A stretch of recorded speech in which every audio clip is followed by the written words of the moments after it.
This is Behind the Band Curtain. Today we look back on the band Nick Bosley and the Teenagers. We got into the music because I wanted the other guys to get laid. We dive into the rise of the band. It was crazy. One day we were playing campfires, and the next day we're playing to crowds of hundreds of thousands of people. And we watch them fall. I couldn't take it anymore.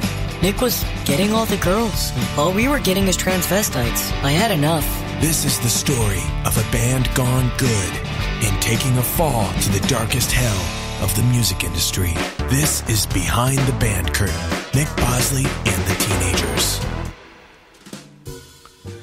It all started back in 2003. The winters were cold in Justice City, home to a population of over 4 million people. Nick Bosley was 20 years old and still living at home with his mother, 49-year-old Sheila Bosley, and his father, Jack Bowerbob. I grew up on the east side of Justice City. I was always the practical joker in my family and in school. Unfortunately, that led me to getting expelled a lot. So technically, I never graduated high school. And since McDonald's needed a bachelor's degree to be a fry cook there, I was dead in water. Nick's mother, Sheila Bosley, gave him the only advice a loving mother could give him. She said, "Get the out of my house or I will kill you." Oh, and Jack isn't your real dad. I don't know who your real father is. That really woke me up. It was from that point I was like, I gotta do something, or I'm gonna have to go crash at my friend's house. After hastily being evicted from his childhood home, he made friends with the most unlikely person. There was this 12-year-old kid who lived up the street from me. He was a funny kid. He wore glasses, and he was constantly getting beaten up by some of the bullies in this neighborhood. Turns out his name was Kenny John. I'll never forget it. Nick ran up to me like he usually did.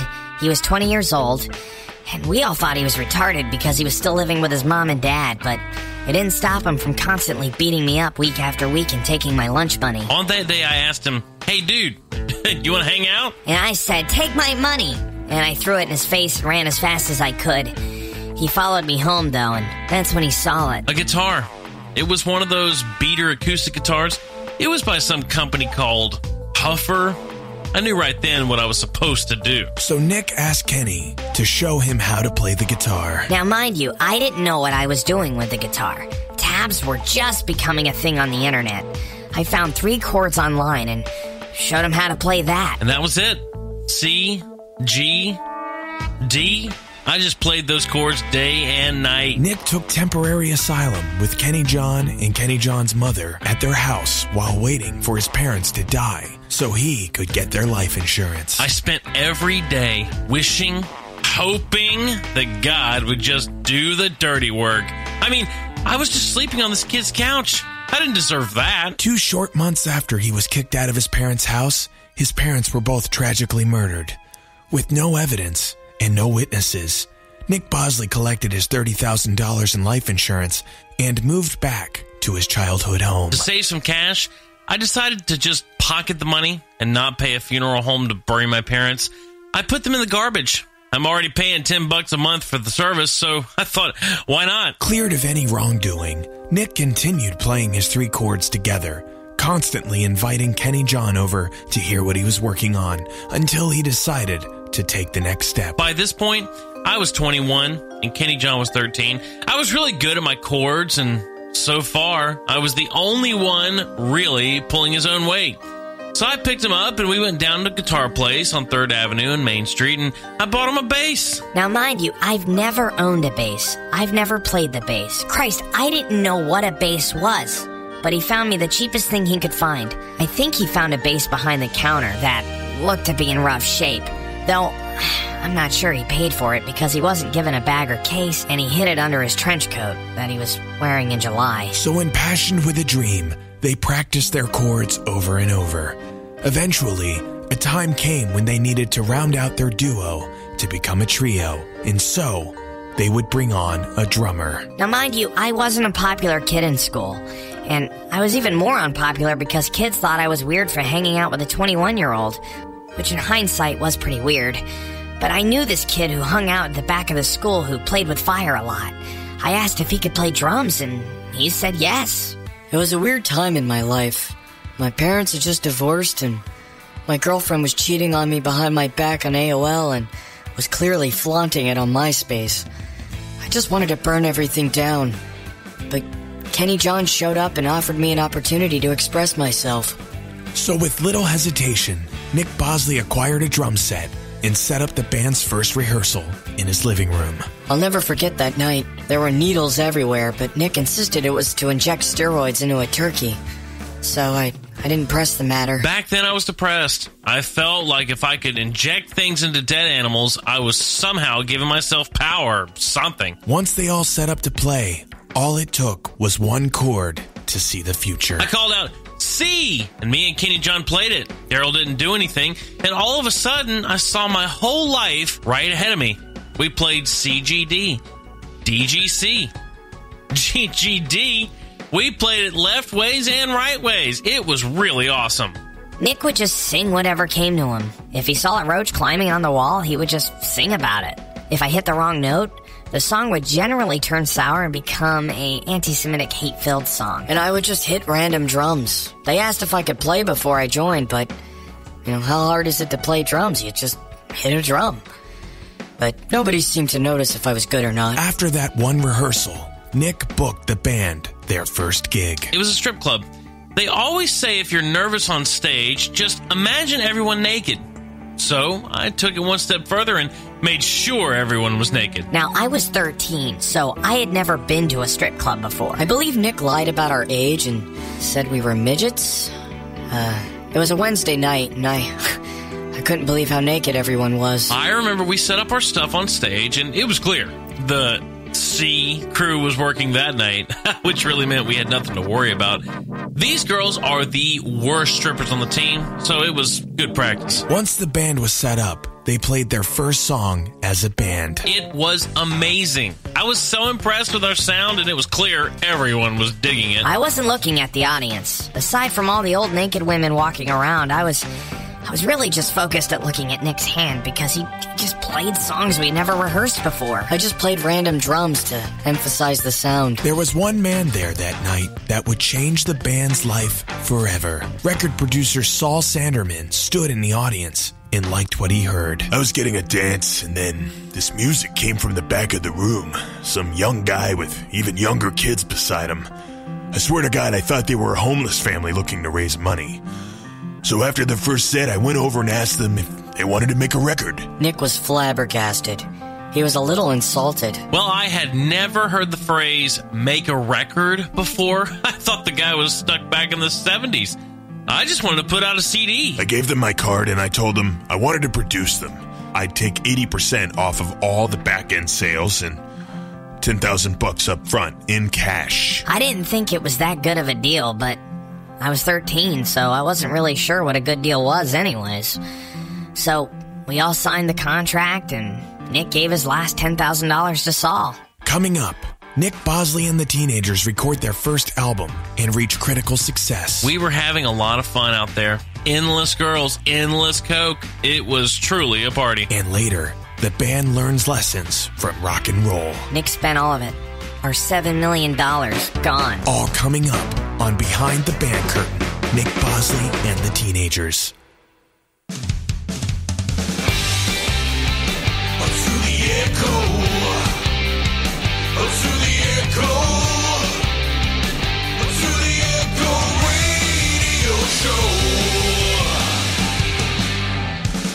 Kelly went to Derek's house. He shot the poop and he asked about his family. Derek said that his family was fine. Get off my property. As Nick was hustled by a gang of women, Nick yelled out in a field for desperation. We should do a radio show, the Nick Kelly Show. Derek was intrigued, but he was angry. He told his warriors to hang on a minute. He asked, did you mean the Derek Daisy Show? And Nick said, no, the Nick Kelly Show. So Derek turned away and told the gang to proceed. Nick was taken to the edge of a mountain. He was strapped to an old refrigerator and thrown to his death. As he fell, his scream started to echo. With every bone that broke, he'd hear it twice. He crawled back the entire 80 miles, all the way to Darius' house. He used his hair to knock on the door. Derek opened the door, inebriated, and Nick said, before you strike me down cold, I got a name for me and you. To the echo, to the echo,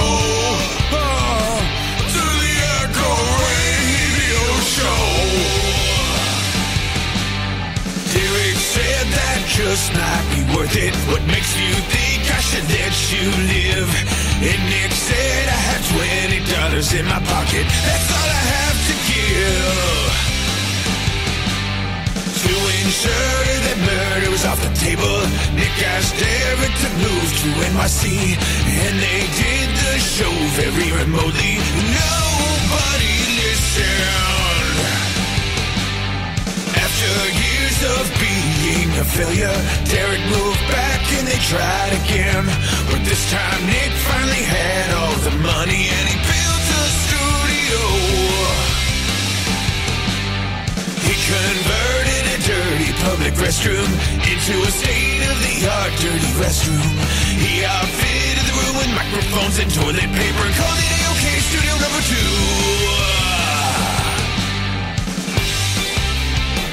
To the echo, yeah, it was called To the Echo. Yeah, it was called To the Echo Radio Show. Well, it's live from the AOK toilet room, and Yeah. I'm Nick O'Kelly. And I'm Derek Daisy. And welcome to the Echo Radio Show Christmas Extravaganza. Yes. Spectacular, whatever. Yeah. Well. You know, I think if there was ever a audition for South Park, Yeah. that song would be one of them. Okay, good. All right, because I'm thinking about auditioning and getting the hell out of this hellhole. Yeah, right. Yeah. I love it. That was so funny. Good. I heard that the first time. Several parts of that really made me laugh. When he suggests the name. To the echo. Ooh, that's funny. Yeah.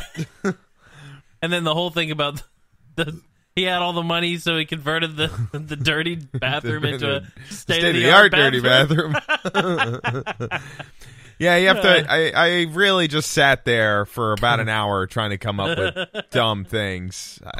Well, it's very funny. Yeah, okay. I heard that we've alluded to it, I think, once or twice. Yeah. But what was it? 3 weeks ago you sent me that or something? Yeah. I've had a hard time waiting to play it. I know because it was so funny. I know. I was excited, but I didn't know when we were going to play it. I was like, well, and you're like, that's Christmas show. I'm like, okay, all right. Yeah, perfect. It's perfect. It's a wrap-up, right? Well, because I did that one and I did the ballad version of the song. Oh, so, yeah. That's right. Yeah, that's right. And, well, the ballad one's funny, too, but yeah. this is just really the this whole was thing. Christmas. Yeah. It's very Christmassy. It's full of the Christmas spirit. Yeah. Especially when you throw me over a mountain taped to or tied to a refrigerator. I know. I just say, I pull everything out of my ass and just saying it. But I had to make sure I could sing it again because I had to double the vocals, so it has that So did you write it all down? Yeah, I wrote everything down, and I'd wow. have to practice singing it a couple times and then do it. Yeah. It took me like 40 minutes to get that crap Well, it's down. really good. Thanks. It's really good. Thank you. That and then behind the curtain. Now, I think we should. It deserves a little explanation what we're doing tonight. Yeah. If you haven't been listening to the show prior to this, why not? But beyond that,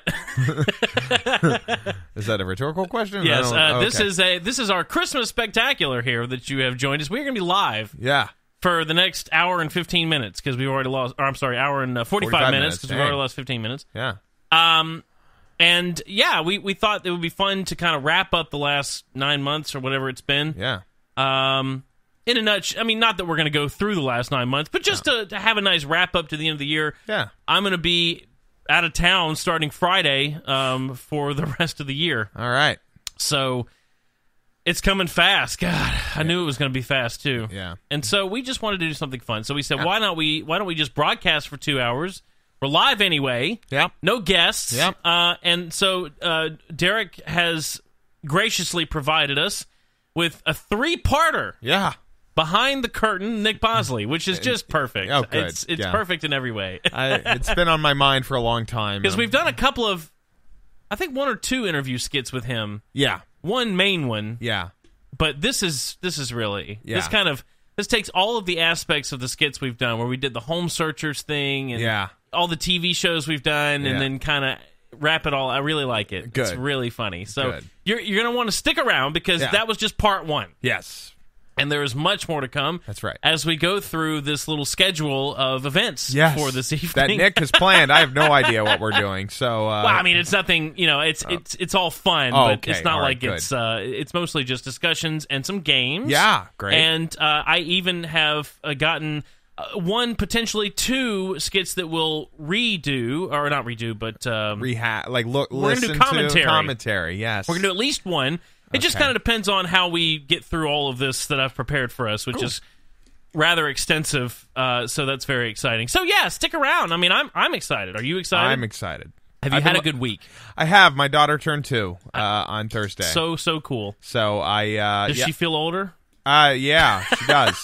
And to her, not to you. Yeah. We had ice cream cake, and we went into her room and threw a bunch of balloons on her. Oh, really? And then sang happy birthday, and she was like, "What? What is going on?" But she was happy, and gave her 1998 Furby. She loved it. Yeah. Gave her all my toys were like a huge hit with her. I bought her this little hamburger cart to make hamburger. She loves that freaking thing. Oh, really? Like a little fake cook station thing. She I love loves it. those. Yeah, those are great. And then I bought her a Batman shapes book, and apparently she knows all her shapes because I'm like, which one's the oval? It points right to it. Where's the star? Star. She knows where them all are. I'm like, well, damn it. I don't even know what a star is. Has Marina been working with her? Yeah, we do. I just didn't realize she knew her shapes as well as she did. Yeah, well, that's really cool. So, but she loves that Batman book. In fact, before I came here, I had to run home because I was late getting out of work. Yeah. So I could go read a book with her so I could come here because I didn't want to say goodnight or not say goodbye to her. Well, you'll have a nice little break for almost a month. Yeah, I know. I really am glad that the holidays are falling the way they are this year. It's nice when that happens, where they're both on a Monday and Tuesday. So just kind of it makes it feel like a longer holiday season than what it really is. Right. I mean, at the end of the day, it's a week, but it feels a little longer than that. Sure. So that's exciting for me. Have you watched any Christmas movies yet? Oh, no. I watched Austin Powers last night. I have one for you to watch. Okay. If you have not seen it. Okay. Kurt Russell did a Santa Claus movie. Oh, I heard. Yeah, I see the trailer to it a bunch. We watched it. Was it last night? Last night. It's very funny. It is? Okay. Yeah. There's a setup to it that's 2 kids. Yeah. And I was a little concerned for about the first 10. I mean, the kids are cute. I mean, there's nothing wrong with it. It's just, I had heard how hilarious it was. Yeah. And then for like the first 15 minutes, I'm like, why is this hilarious? Yeah.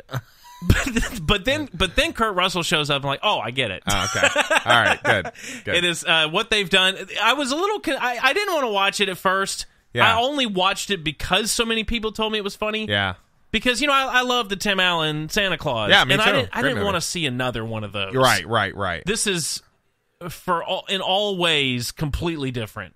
And in fact, he's on the keto diet in the movie. Spoiler alert. Cool. He doesn't come out and say it, but you'll catch it. Yeah. When you're listening to what he says, you'll catch it. There's a little statement in there that I thought was funny. Yeah. Huh. So it's very modern. It's very new age. It's very hip in that way. Yeah, I recommend it. You'll enjoy it. Because you've been talking about Spider-Man Into the Spider-Verse, and a bunch of people I work with have seen it, and they said it was amazing. Yeah, I wanted to see it this weekend, but we had other things going on, so we'll probably see it next weekend. But yeah, it's I will be seeing it in the next week. Good. I can't wait. Actually, it kind of snuck up on me. I forgot it was already out. Yeah. It was Thursday night. We were sitting there watching TV or something, and the commercial came on and said, opening tonight. I'm like, oh, no! Because normally I try to see that stuff when it comes out. Yeah, well, it didn't work out this week. I heard it was amazing, probably the best Spider-Man movie, period. I heard that, too, and I expected that, and I think this is... I mean, Stan Lee's making a cameo. Yeah. I'm not sure if this is his last one. No, there's another movie he's in. So maybe in the next Spider-Man. Yeah. Well, anyway, I think that'll be a little, sad when that happens. Yeah. So, but I'm very much... I love the concept behind this movie. very much looking forward to it. Very good. So go watch the Kurt Russell Santa Claus movie. You'll like it. Okay. I think it's called The Christmas Chronicles. Yeah, well, it's all over the place. I'll find it. We have watched that and White Christmas. So transitioning now into Christmas expectations and planned experiences. Okay. I have my schedule written down. Here we go. Yeah, so I always go through my little list of Christmas movies. Uh-huh. I did not watch Charlie Brown Thanksgiving this year. Yeah. And that was disappointing, so I'm going to have to make sure. It's an offensive cartoon, This year has been a year of finding out that these old shows were actually very, racist Yeah. and terrible. And so it's probably best you don't watch them. You ruin all your old memories. Yeah, I know, because Peppermint Patty's a lesbian. Yeah. Well, I will definitely be watching Charlie Brown Christmas here pretty soon. Oh, okay. All right. And, we did go down. Did we talk about this last week? Yeah, we did. We were in Disney World last weekend for the holiday festivities. We talked about that. Yeah. So looking forward to watching my movies because, Elf and Peanuts Christmas. And, we watched the Muppet Christmas Carol, too. I heard that's the best Christmas Carol. Have you not seen it? I haven't seen it since I was a kid. Oh, man, I love the Muppet Christmas Carol. I think it's the best. Okay. It's the most fun. Yeah, that's what I hear. I think the best, playing it straight one. Yeah. And this is controversial because obviously the George C. Scott one is probably the best. But that's old. My favorite real version, quote unquote, is the one with Patrick Stewart. Yeah, I've heard that. Yeah, I've seen that one too. Yeah, it was on TV, but it was good. Yeah. But no, Muppet Christmas Carol is definitely the most fun. Good. And it's funny. I like the Mickey Christmas Carol too, but it's 25 minutes. It's like the Peanuts stuff, Stupid. Muppet Christmas. Actually, the cool thing about Muppet Christmas Carol, I watched recently an interview. Brian Henson and Dave Goelz, that voices Gonzo, sat down and actually I think it was last year that they did this, but I just happened to see it on YouTube. They sat down and watched it together and they commented on it. Oh. And they didn't show you the entire movie or anything, but they kind of cut everything together. So it's about a 30-minute movie or YouTube video. Really funny to watch that. I didn't know it was Brian Henson's first movie directing. So that's Jim Henson's son. And he was the voice of Kermit at the time.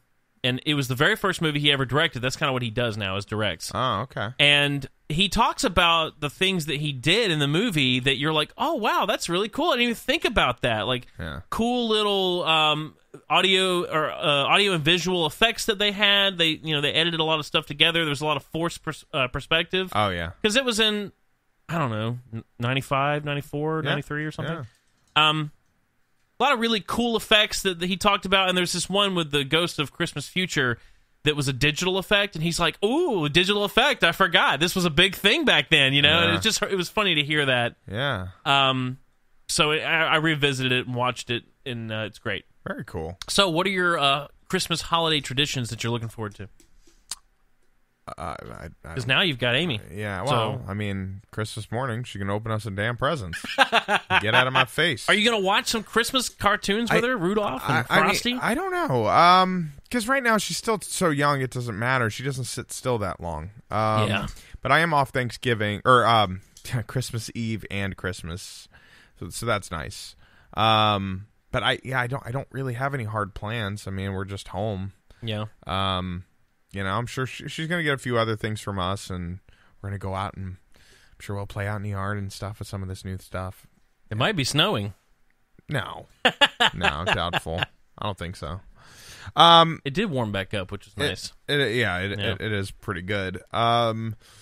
But outside of that, man, no, we're just playing it easy. I'm sure my wife's supposed to get me a gift card to buy new clothes. I'm sure she'll get a couple other little things, but that's mostly what my presents are, which is good because my clothes are just huge on me. I have to do that for Ashley because she refuses to buy herself clothes. Yeah. So if I don't go buy them for her, which there are very few things I know to buy that would be the right thing, I have to give her money. Yeah. It's go get some damn clothes. Yeah. And Marina, my wife, she doesn't know how to buy me clothes. She always buys me these really weird things. I'm like, honey, not in a million years would I ever wear that. And never have you seen me wear anything remotely close to that. Why would you think I'd want to wear that? So she's learned because she'll buy it. I'll try it on to show her, yeah, it fits, but I'm never wearing it, and I put it in a closet and never look at it again. Yeah. Because I'm a simple guy, man. Yeah, me too. Jeans, khakis, short sleeve shirts, nothing crazy. I am, it's funny, I am super picky about clothes, but when I find something, I'm easy to shop for because there are only a few things that I like to wear. Yeah. I mean, it's like Doug in my closet. These pair of jeans that I've got, that green vest, white shirt. this specific pair of jeans right here, I literally have 12 pairs. He bought out the factory before they went down created a new model. Actually, this pair, I have spent years going through different types of jeans, and I hate all of them. And this pair, I can actually buy only online, through Target. They don't have it in the store. Are they the stretchy kind? No, it's called Denizen. It's like a off-brand that I think Lee owns. But I hate Lee's. I cannot wear them. I hate them. But for whatever reason, this brand that they own is better. And they're just normal jeans, but I like them. And so I have like 12 pairs. And whenever my dog tears a hole in them, I buy new ones. How often does that happen? It's happened on 3 pairs. Oh my God! Yeah. Tell her to back her crap up. Well, she's pretty much over that now. This is when she was a puppy. But also my shirts. I have found this specific button. I wear my button downs pretty much exclusively. Except tonight, we went to the hockey game last night, and I recently acquired the Mighty Ducks Charlie jersey. Conway jersey from the movie. Yeah. So I wore this to the game last night. I've had it for a while, but I wore it last night. And still wearing it today. I'm still wearing it today. Wow. Yeah. Did you sleep in it? No, I figured if I'm going to get it dirty, I might as well wear it 2 days. Yeah. I only wore it at the game, but now I want to get the you can buy. This was $30 on Amazon. Yeah. Oh, I'm sure. So I want to get the original green one. Yeah. Oh, like the gross one? The one that was not as good as that one? And then also they have the Hendrix hockey one from this same movie. For those of you who can't see, because you can't, I'm wearing the USA Ducks jersey from the second movie. Yeah, but from Mighty Ducks, too. But they started that movie with the Hendrix hockey American-looking jersey. Right. You can get that, too. Oh, okay. All right. Because I wanted to wear a jersey to we go to a few hockey games a season. Yeah. Generally, it's the ones that have free parking. They do gimmick games. Yeah. And that was what was last night. It was a Double Dare game. I got a puck. It says Double Dare on it. Yeah. But anyway, I wanted to get a jersey because we go to them every season. Yeah. They're $150. Wow. For a team jersey. Yeah, no thanks. Yeah, I right? don't like you that much. Now, I mean, they raffle them off, so I've tried to do that, and I'm tired of buying raffle tickets because every time I've done that... You never win. I mean, not only do I not win, the ticket is way off. Yeah. Like, I get a ticket that says, I wish I had saved it, like... 473,220, and they're like, all right, ticket number 6. Exactly. And you're like, what? Last night mine was 82,000 something. They're like 2,005. I'm like, okay, well, I'm pretty sure there's not 81,000 people here. Yeah. I don't know what's going on. Yeah, they just... Because we went to the Marvel game this year, and they had Black Panther jerseys that were super cool. Yeah. And you could order those, like you could pay for it, but it was $150. Nah. I'm like, I'm not paying for that. This is $30. I don't even have a $150 Steelers jersey. Who won today? They beat the Patriots. Yeah, that's awesome. I'm so happy. Yep. I'm sorry. Yep. No, it's okay. Congratulations. So freaking happy. You worked very hard for that. I really did. I put up a lot of stress here. And our quarterback did it with broken ribs. So played hard, worked hard, just kept going, didn't give up. And, yeah. I always hate the interviews with the coaches and the players. Yeah. Because it's like... It's the same crap every week. Why do they even do it? I don't care. Like, I was watching this interview the other day with Antonio Brown, the receiver, and he's like... they're like, so do you have any plans this week when you play the Patriots? He's like, yeah, to win. And he's like, so how are you going to do it? We're going to be the best. We're going to be the best. Yeah, okay. That's what I'm talking about. Yeah. It's so ridiculous. I know. There's dumb questions. Why do I even care? Yeah. And the coach says the same thing every week. Well, we didn't get it this week. We're gonna focus it on the things that didn't work. We're gonna work on that this week. We gotta kick it in between the goal line. We just gotta get in there. We just gotta score more touchdowns. Score more touchdowns will win the game. Just gotta throw the ball. We gotta catch it. We gotta score. And, the fans gotta cheer. And I mean, it's just gotta happen. Right. So clearly today we didn't catch the ball enough. We didn't get enough touchdowns. That's why we were losing at the end. When the game's don't get played, we don't win. Yeah, and so it's just our guys kind of gave up there at the end. I don't know what you want to hear from me, but all right. And I just want to be like, man, you make millions of dollars. Yeah. Can't you? Like, could you get a writer? Yeah, I mean, exactly. $20,000 Just to go on something. Upwork. Hire somebody from India to write it for you. Hire a temp. Yeah. A lot of these guys came from college football. Yeah. Where's the temps that you know? Come on. Seriously. You know, I'm not looking for a Donald Trump speech here. I'm looking for something motivational. Yeah. That's right. Like, you know, we developed some new plays this week. Yeah. Or, you know, we really spent time with the receivers. Or I kicked my quarterback in the butt and, you know, he feels bad in his rectum, but he played better. I think what pisses me off the most with coaches is when they say, you know, we're not changing what we're doing. We just need to execute better. I'm like, maybe change a little bit of what you're doing, too. Maybe don't just blame it on that because the plays you called were bullshit. Yeah, it's like high school football where they just run it down the middle every single time. I know. And you're like, you know, maybe you could run to the left. Yeah. I remember there was this one game in high school, and we were like one of the worst teams in the country. And so it was really I was in band, so we were at all those games. Me too. Yeah, and we won I think 0 games that year. It was excruciating. And there was this one game where we looked like we were going to win it, and it was 2 seconds left on the clock. We were beating this team by 1 point. And their kicker had been sucking all night. Like, he's been missing extra points. Yep. So our team loads up on one side to block that effing kick. Like, we're going to block this. And they do a fake around and run it in and win. Oh, wow. Yeah, well. I was like... And, well, that's just the way the crumbles. cookie crumbles. So. Yeah. All right, Derek. All right. We are going to find out tonight. Okay. Just how much Christmas personality we have. 0. Dadgummit. All right. We're going to do this together. Okay. So just give me 1 second here. I'm going to give you 2 seconds. I just realized that I didn't open a second instance. I wish you were better than that. Okay, here we go. Okay. Hopefully they're the same questions on the different pages this time. So, Derek, when decorating, you usually or wish to... I'm sorry. What? The way this is worded is weird. When decorating for Christmas, you usually or wish to blank. Okay. And you have some answer choices here. Uh-huh. The first answer is, I'd rather not. So boring. The second one is, it's kind of fun. We usually do 1 or 2 strands of lights. Simple, easy, over with. Yeah. Answer C. I love decorating for Christmas. I hang the lights one by one, making every detail look fabulous. Or D. I don't do that. My mom usually does it. It's kind of pointless, I think. Christmas is about gifts and that waste of money that could be used on my Xbox games. D.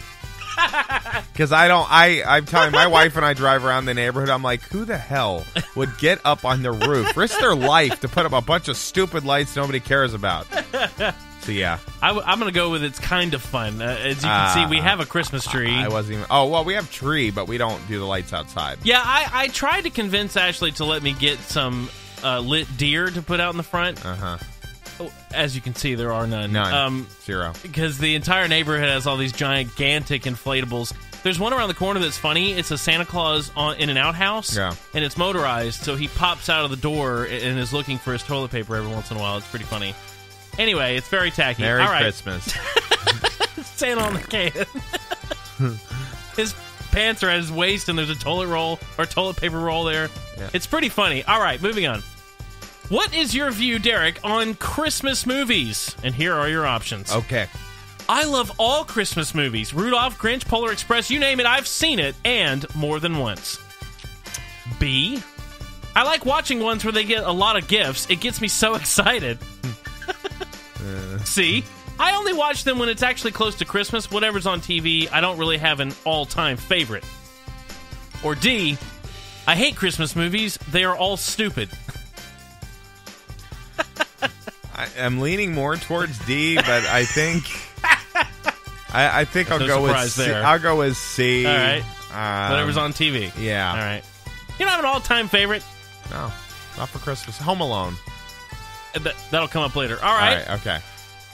Mine. Oh, I love them. I literally have a list of like 30 that I try to watch every year. Well, there's like Family Man. I like that movie a lot. That's a good movie. Yeah, it is. I always forget about that one. I saw that in the theater. So did I. Saw it 3 times in theaters. I went on my second date to that movie. I don't remember why I went. I want to say I was with a date, but anyway, it was definitely saw it in the theater. I loved it. Yeah. Loved it. Yeah. I love Tia Leone. Yeah, me too. I was in love with her. Yeah. She's not in too many good movies though. That's the problem Jurassic with her. Park 3 sucked. Yeah. Yeah, and she was in Deep Impact. Yeah. Yeah, that's okay. It's one of those times where you just want to be like, listen, she's Madam get Secretary. a better agent. Yeah. Yeah, I haven't watched that. Okay. If given the opportunity, Derek, to attend a Christmas party, you would say... No. A, well, maybe if I have time I might come. I'm usually taking a nap by that time. B, of course. I love Christmas parties. I wouldn't miss it for the world. Are you coming to my party? There's going to be hot chocolate. Okay. C. Very specific. C, blech, no way. I hate Christmas parties. Or D, will there be presents? D, because if there's presents, I'm more likely to come. I think I know what your result is going to be here. Yeah, I bet the Grinch. All right. That's probably what it is. I would say, I'm going to go with A. Not that I would be taking a nap by that time, but I don't do the Christmas party thing that much. You know, I go to my, family get-togethers, but I don't consider that a party. Yeah. All right, what's your favorite part of the Christmas tree, Derek? A, what comes underneath? Yeah. B, presents. Sap, mess, headache time. What could I possibly like about that? C, I only like it in late December, maybe with a nice cup of joe, not in November. What's my favorite part? The lights, I guess. Or D, are you kidding me? Everything. The lights that twinkle on the branches, the nicely wrapped gifts underneath, the nativity star, blah, blah, blah. So beautiful. Mine's lit all day long. A. That's all I really care about. We don't even have a real tree. Yeah, I'm not so excited about this, so I don't know if I want to go with D, but I do like the tree, and mine is lit most of the day, so I'll have to go with that one. All right, on a scale of 1 to 4, rate Christmas. A, 1. B, 5. C, 2. It's fun, but I like other holidays more. Or 3, I love Christmas Day. I wonder what I'm getting this year. 4. Okay. Or D. D, whatever. D. I love Christmas Day. Okay, yeah. All right. On mine, I would say 5.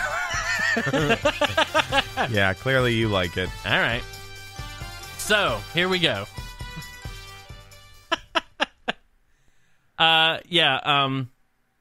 Let's see how this came out. I'm looking for my drum roll. Here we go. All right. Derek, you got okay Christmas. You think Christmas is okay. You don't necessarily love Christmas, but you don't hate it. You may actually enjoy it, but still, you just don't love it. You may watch an occasional Christmas movie or flip the radio to a Christmas station if it snows, but yet you don't love it. Yeah. That's about a fair assumption. Yeah, it's good. I think I'm only more excited for my daughter to enjoy it than anybody. And mine says you're a Christmas nut. Yeah. So there we go. There's our Christmas personalities. Yay. Well, that was fun. Was it, Nick? Derek, really? It is time now. Yeah. To get to a part 2 of Behind the Curtain. Oh, my God. With Nick Bosley. Let's take a listen. All right. That is not it. Well, that was close. Welcome back to Behind the Band Curtain, Nick Bosley and the Teenagers. While the band would go on to play for thousands over the years, their early start in the music business was no picnic. After playing only one show at a strip club, the band was heading into a world-class studio in a shed behind Saul Sanderman's house to record their first record. I remember Saul showing me pictures of this huge studio with SSL consoles, vintage guitars and amps. So when I handed over the last of my parents' life insurance money, I was certain I was getting a good deal. We showed up to the shed. The yard hadn't been mowed in what appeared to be months. There was barely a path to walk to the shed. It was a 8 by 10 foot shed. The classic soured yellow with peeling paint. I was pretty sure there was no way possible to set up drums due to space constraints. When the band walked into Saul's studio, they were pleasantly surprised. As we walked into the building, I think there was a Sony Vaio on the table, a couple Philips computer speakers, one of those white $3 microphones you plug into the mic input on a computer. That was back before calling over the internet was trendy. He had a guitar with 2 strings on it, a cheap MIDI keyboard, and 1 chair. Despite all that, I felt really good about it because he had a Miss Pac-Man arcade set up. It didn't work, though, but Nick was convinced we found our man, so we huddled around this microphone for 8 hours and recorded our first record. These boys came into my studio and they had 0 songs prepared, so I just turned on Wave Recorder on the studio computer and said, just play. It allowed us to hold nothing back.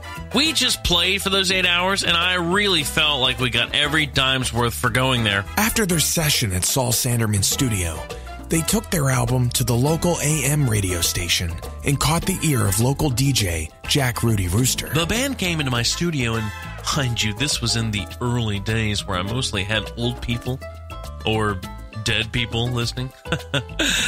Nick Bosley busted into my studio against security's wishes, and he handed me the CDR. And I'll never forget it. I'll never forget it. He just said, play it. It will change your life. He was tackled and dragged out of the studio, and I felt compelled to give the CD a listen. Jack Rudy Rooster listened through the album and found a gem between the 47 tracks titled The Arcade Doesn't Work. It's dangerous to climb up ladders when there's a kid screaming at you from the ground below, baby. Don't do it unless you got a helmet. He was edgy, angry, and I could really feel the passion of the band. It had this English, African, Antarctica feel. So I played it on the show, and we got tens of calls. Soon after, the National Campfire Tour Association, or NACTA, reached out to the band to play the circuits. We were put in a van, Nick, Daryl, and I, and we toured the campfire circuit. We sometimes played for as many as 10 people at a time. We were really blowing up. Because the campfires had a noise ordinance, we could only play the acoustic guitar.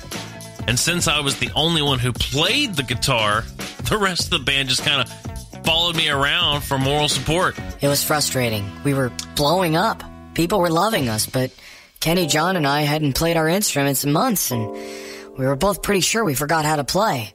And Nick was getting all the action. It was mostly Boy Scout adult leaders who were throwing themselves at me, but I didn't really want that. I wanted something more. On one of the campfire tour dates, the creator of Derpy Derpy and the Five Pets television show took notice and asked to use their song, Where's the Blow, as the theme song, which teleported them to #1 on the obscure music charts. That's when it all changed. All of a sudden, kids were recognizing us. Parents wanted our autographs.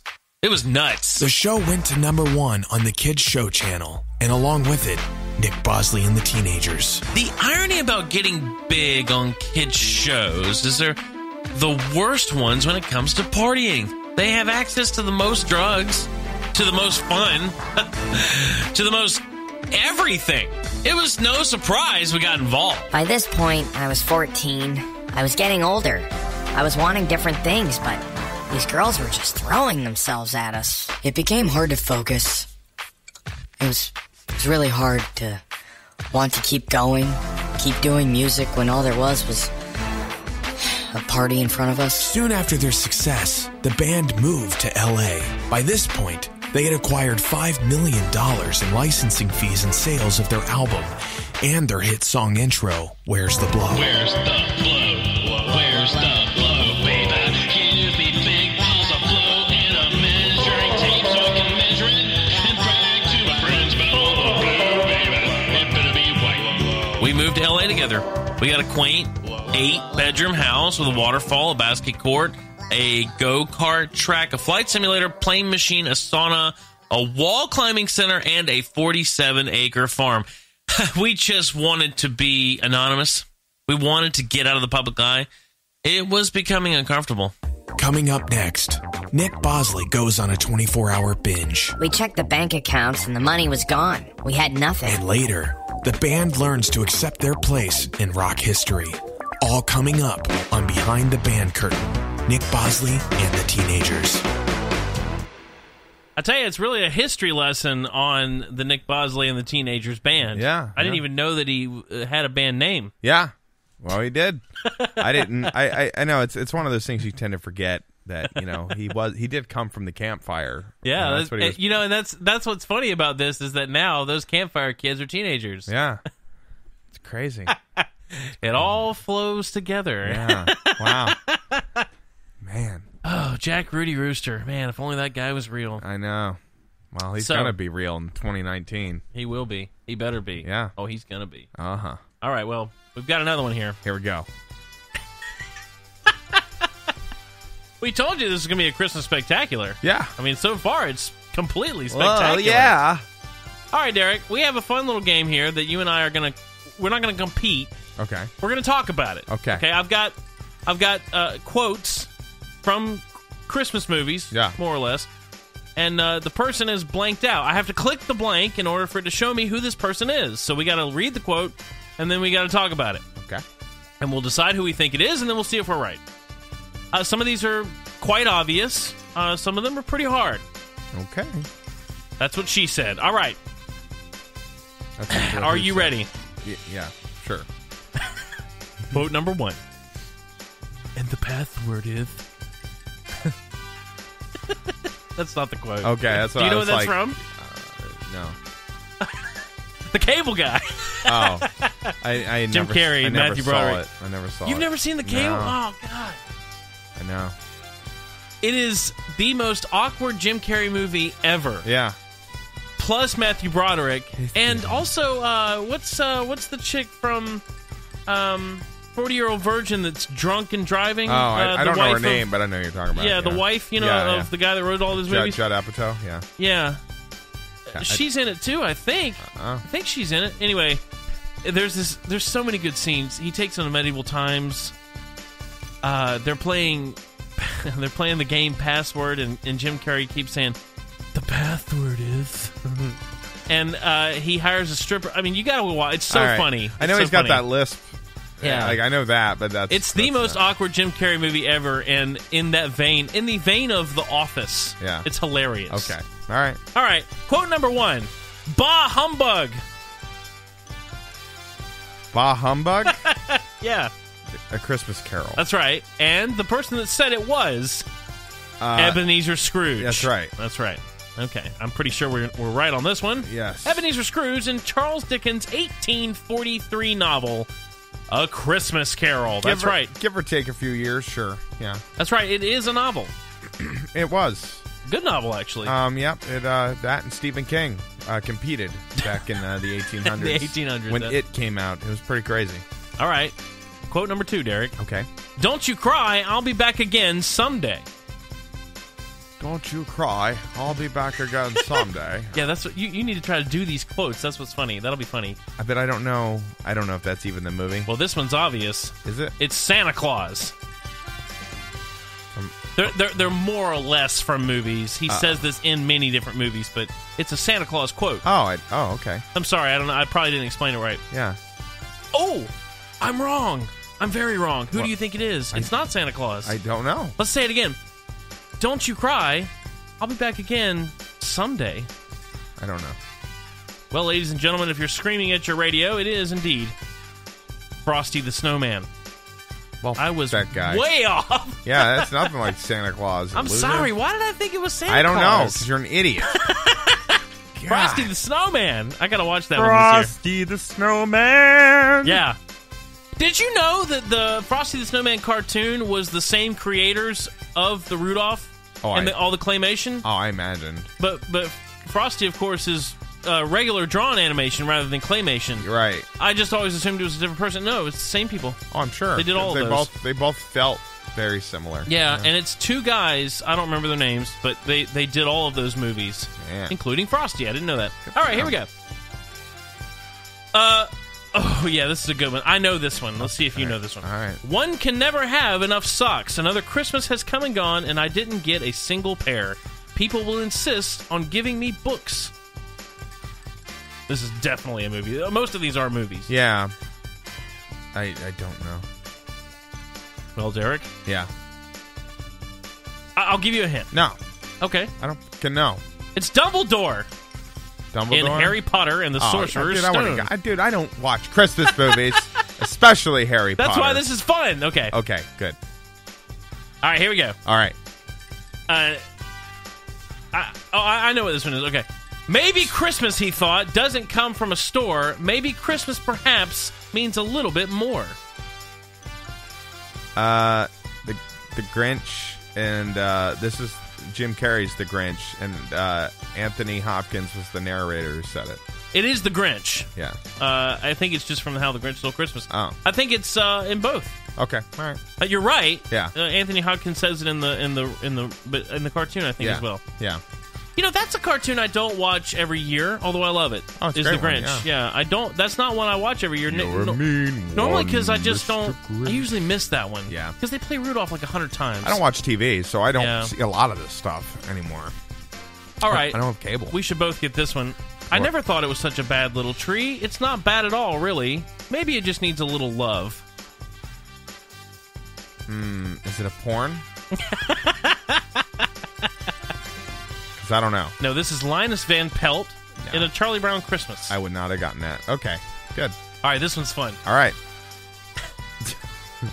All right. It's all right. I know all these movies. I hate you. This fog's as thick as peanut butter. No, I don't know that either.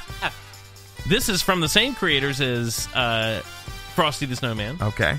but in a much more beloved movie of theirs that I'm sure you've seen. In fact, it's a very iconic character in that movie. Santa Claus? No. Oh, I don't know. Yukon Cornelius. For what movie? Rudolph the Red-Nosed Reindeer. Oh, okay. They're in that little ice shack on the ice. Dude, it's been so long since I've seen that movie. I used to watch it all the time as a kid, but then, like, somewhere around 10, I stopped. Well, when they are with Yukon, heading after the Abominable, they're in this little ice fishing shack on the ice, and he says, "This fog's as thick as peanut butter." And then the little gay character says, "I think you mean gravy or something." And Yukon Cornelius is like, "You eat what you eat, and I'll eat what I eat." That's pretty good. One of my favorite parts of that movie. Okay. The thing about trains, it doesn't matter where they're going. What matters is deciding to get on. Or to get off. But jing. No. This is probably the Polar Express. That's right. Tom Hanks in the Polar Express, who was, of course, the conductor. Yes. Okay. That was a good movie. It was an excellent movie. Yeah. The animation has not aged well. No. But it was the gateway to things like The Lion King that we're because seeing at now. the time it was very groundbreaking. Yeah, the photorealistic. Just like Avatar, you know, I don't know if you've seen Avatar in recent years, but like I watched it not too long ago, and I was like, "Ooh, this doesn't look very good at all." Yeah, and but without the Polar Express, we wouldn't have this photorealistic Lion King. Which doesn't it bother you that they're saying it's live action and it's not? Yeah, it's kind of weird. Yeah, it's kind of like, no, it's not really live action. It's not even, I mean, Beauty and the Beast was live action. Yeah. With the Beast being, and the characters being animated. Yeah. This is not at all. No. There is no human in this movie. Yeah. So, anyway. Here's the next one. We got 3 more. Okay. We elves try to stick up to the 4 main food groups. Candy, candy canes, candy corns, and syrup. Who are the elves that do the cookies that were on commercials? Those are the Keebler elves. Okay. This is an elf that's a live-action elf. Oh, okay. I don't know. Oh, you know this. Oh, it's probably Will Ferrell. That's right. But I haven't seen that Ding, movie, ding, so ding. that's the only elf I would know. You haven't seen that elf? I mean, I might have seen... Oh, no, we saw it once. I saw it once. It was our freshman year. Yeah. We went to a Christmas party at Dr. Chamberlain's house. Oh, yeah. And they had that on. That was the first time I'd ever seen it. Oh, man. We were going to debut our music video that night, and then I got cold feet and didn't want to. Oh, man. That they make fun of Rudolph in that movie hardcore. Yeah. You've got to see Elf. Yeah. It's so funny. I heard that movie is shot a lot with forced perspective. Yeah, like definitely. No computer effects. It definitely is, and it's very obvious. It's really cool the way they do it. Mary Steinbrenner is in that one. Yeah. From Back to the Future Part 3. She's the mom. The girl that gets with Doc Brown. Oh, yeah. Love her. Oh, yeah. a buddy's dad is I'm blanking on his name, but you'll recognize him. Shoot. You gotta tell me. Midget from Game of Thrones. Tyrion? God, Peter Dinklage. Peter Dinklage is in it. Yeah. And he's hilarious in it. I'm sure. The other guy from Tenacious D, I never can remember his name. Bald guy, yeah. He's in it. You'll recognize practically everybody in the movie, and it is absolutely hysterical. All right. It's one of the movies that I can't stop laughing. It's like Liar Liar. Okay. I can't stop laughing. It's so funny. I might watch it tonight. All right. Done. You want the moon? You want the moon? Just say the word. I'll throw a lasso around it and pull it down. Yeah? Well, Bruce Almighty, this was done. That is true. That is true. Which it might have been a reference to another movie. It is indeed. This is George Bailey, and It's a Wonderful Life. It's a Wonderful Life. I was going to guess that, but from an angel. Shut up, little girl. Did you know? Fun fact about that movie. Yeah. That way back when it came out, you know how it's always on TV for Christmas and all that? Yeah. Well, it's because the movie did so poorly when it came out that nobody bothered to renew the copyright on it. Oh. So that when the copyright expired, it was free to essentially play it on television. Yeah. And that's why they put it on TV. Oh, wow. And it doesn't cost them any money to do it. And then it became a Christmas classic because it was always force-fed to us. Yeah. Yeah, it's, I can believe it. Yeah. Because back then they just didn't know what they were doing. It's an old movie. Yeah, but they were like, nobody liked it. So, after that movie's never coming back. And it's a classic. It is. Yeah. All right, it's the last quote here. Okay. Let's face it, we all know that Christmas is a big commercial racket. It's run by the Eastern Syndicate, you know? Oh, man, I'm going to have to go with cheese sandwich. Yeah, I'm going to go with turd sandwich. This is Lucy Van Pelt in A Charlie Brown Christmas. I don't remember that quote. Yeah, I don't. So, what we've learned today, Nick, is that I'm not Christmas spirit, okay? I'm sorry. That was not my goal. Well, that's what we've learned today. The show's ruined. Yeah, that's right. The show is ruined. Officially ruined. Yeah, here we go. Yeah. Just get them all in there. Yeah, thanks. Well, Derek, I wanted to get to some actual to some news. Okay. There's a couple things I wanted to bring up the past few weeks, and I haven't had a chance to get around to it. Did you freaking see the trailer for Avengers 4? Yeah, we forgot to talk about that Dear last week. God. Yeah, I watched it once. Yeah. All right. This is good stuff. Yeah, now I know all the reference. Now I know what's going on. Well, the only movie I have not seen in the Marvel Universe right now is Ant-Man 2. It's good. Yeah. You don't need it for this, I don't think. Yeah. I can't mean. Well, actually, there is one thing that you need it for. Yeah. And that's the very last scene of the trailer where you see Scott Lang in the. You know what's going on there? Well, let's break it all down. So, this trailer, did you like it? Yeah, the trailer. It seems fine. It's not as like epic as the last one. Well, I think it's because everybody's dead. There are several Easter eggs happening that I think really kind of tells the tale, sort of. Number one, that Iron Man's floating through space. He's running out of power. I don't really think about that. He's stranded on that planet. Dude, I think about it. I think about where does he poop?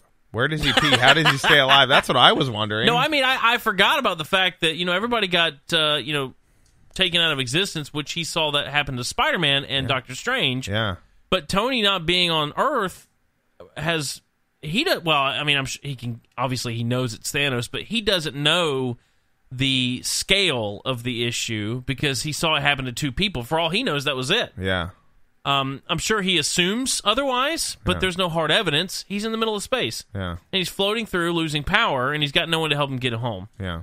So that's very interesting. And he's stuck with Nebula, which is also interesting to me because she's in the ship too, but they're blending together another group of characters who have never been on screen together, I don't think. Yeah.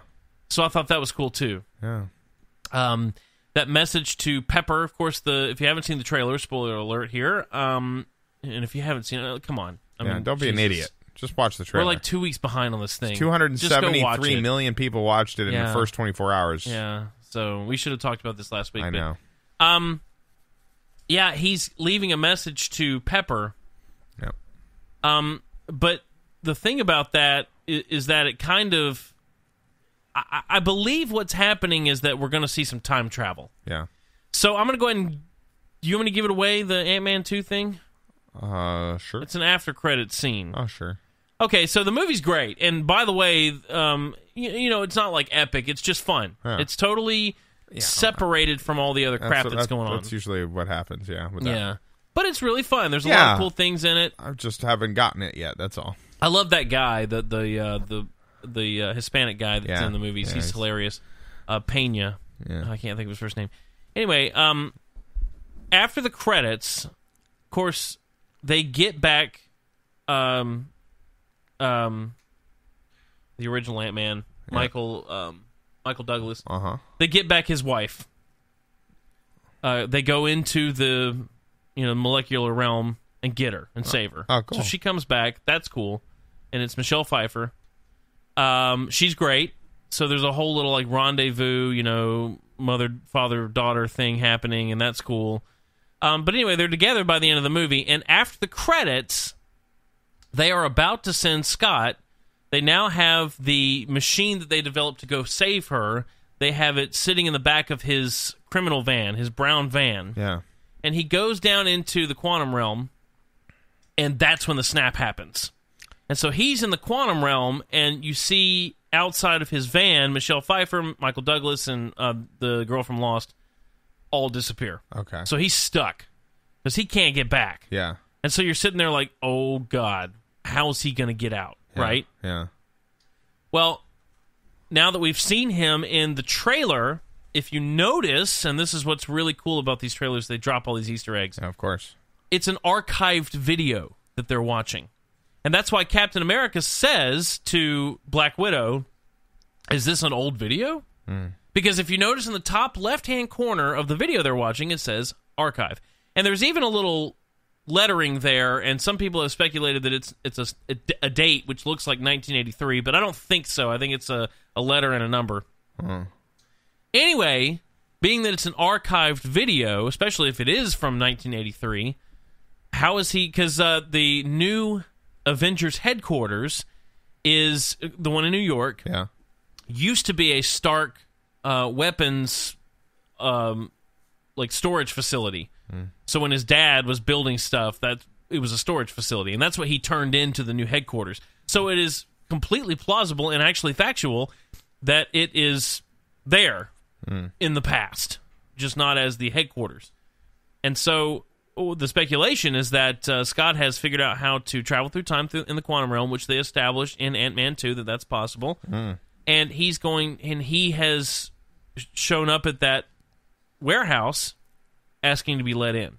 And of course, Stark, who worked with the original Ant-Man, Michael Douglas, would know the name Ant-Man, which is why he says in the video, Ant-Man, I know you've heard of that. Yeah. That's what Scott Lang is saying.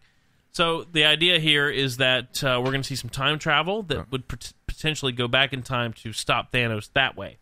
Well, I mean, the big thing is, I feel like, when Doctor Strange went through and checked all the different ways, and they said there's only one way, I think that's why he didn't get involved, and that's why he had to let them all die, and he couldn't tell them anything. He's like, we have to just let this happen. Right, exactly. And that's it. So now we're wondering what that's going to be. Yeah. The other big tell-all that's very interesting, of course, we've seen that the gauntlet, Infinity Gauntlet, is torn up. It's burnt. Yeah. It looks like it might be singed to his hand, which is very interesting. But if you notice, his war suit is hanging on a scarecrow stand in a field. We have to assume that this is his home planet, but as we saw earlier in the movie, his home planet is completely destroyed. Yeah. So did Thanos travel back in time to live in the past when his homeworld wasn't destroyed? So again, I think it's pretty obvious that there's going to be a lot of time travel involved. The question is, what's that going to mean? That's a hard thing to pull off in movies, man. Exactly. Without putting plot holes everywhere. Yep. That's Not many movies have been successful. What about some? So it being called Endgame. Yep. A friend of mine had called it a few months ago. He said it's going to be called Endgame, and he was right. Yeah, because it was leaked actually, but yeah. Oh, is there a comic? Was there a comic called Endgame? No, or anything? No. It was leaked through it was not Tom Holland. I think it was Ruffalo. Yeah, it was Mark Ruffalo. Either he said it accidentally or it was on his IMDb accidentally. I don't remember, but somehow he accidentally put the name out there. But anyway, they retracted it later, but so it is. No, I don't know of a comic named Endgame. Okay. I'll just make sure. There are... Infinity Gauntlet is a great comic, as I've talked to you before about. The aftermath of that can't happen in the movie world because they've already usurped parts of that comic that just... Now the ending of the comic book would not work here. Okay. Lots of parts of the comic story were in the movie, but the way it ends, Thanos is taking on the cosmic entities and all this stuff, and they just didn't do any of that. So now it's completely diverted. Okay. There are, however, a lot of other Infinity comics after that. Okay. In fact, one that was written just 10 years ago that go back and tell other parts of the story. I don't think that's what this is going to be, though. I think this is really going to be their end. Okay. I feel like we're going to see Iron Man die. Well, when you got to go, you got to go. That's right. And I guess we'll see. Trying to think if that was all. I believe that was it for the Easter eggs. Yeah. I'm excited. Oh, yeah. I mean, I want to see... Now that I'm caught up, and now I'm intrigued to go see Ant-Man 2. So thanks a lot. Yeah. I have to buy that one. Yep. But, yeah, man.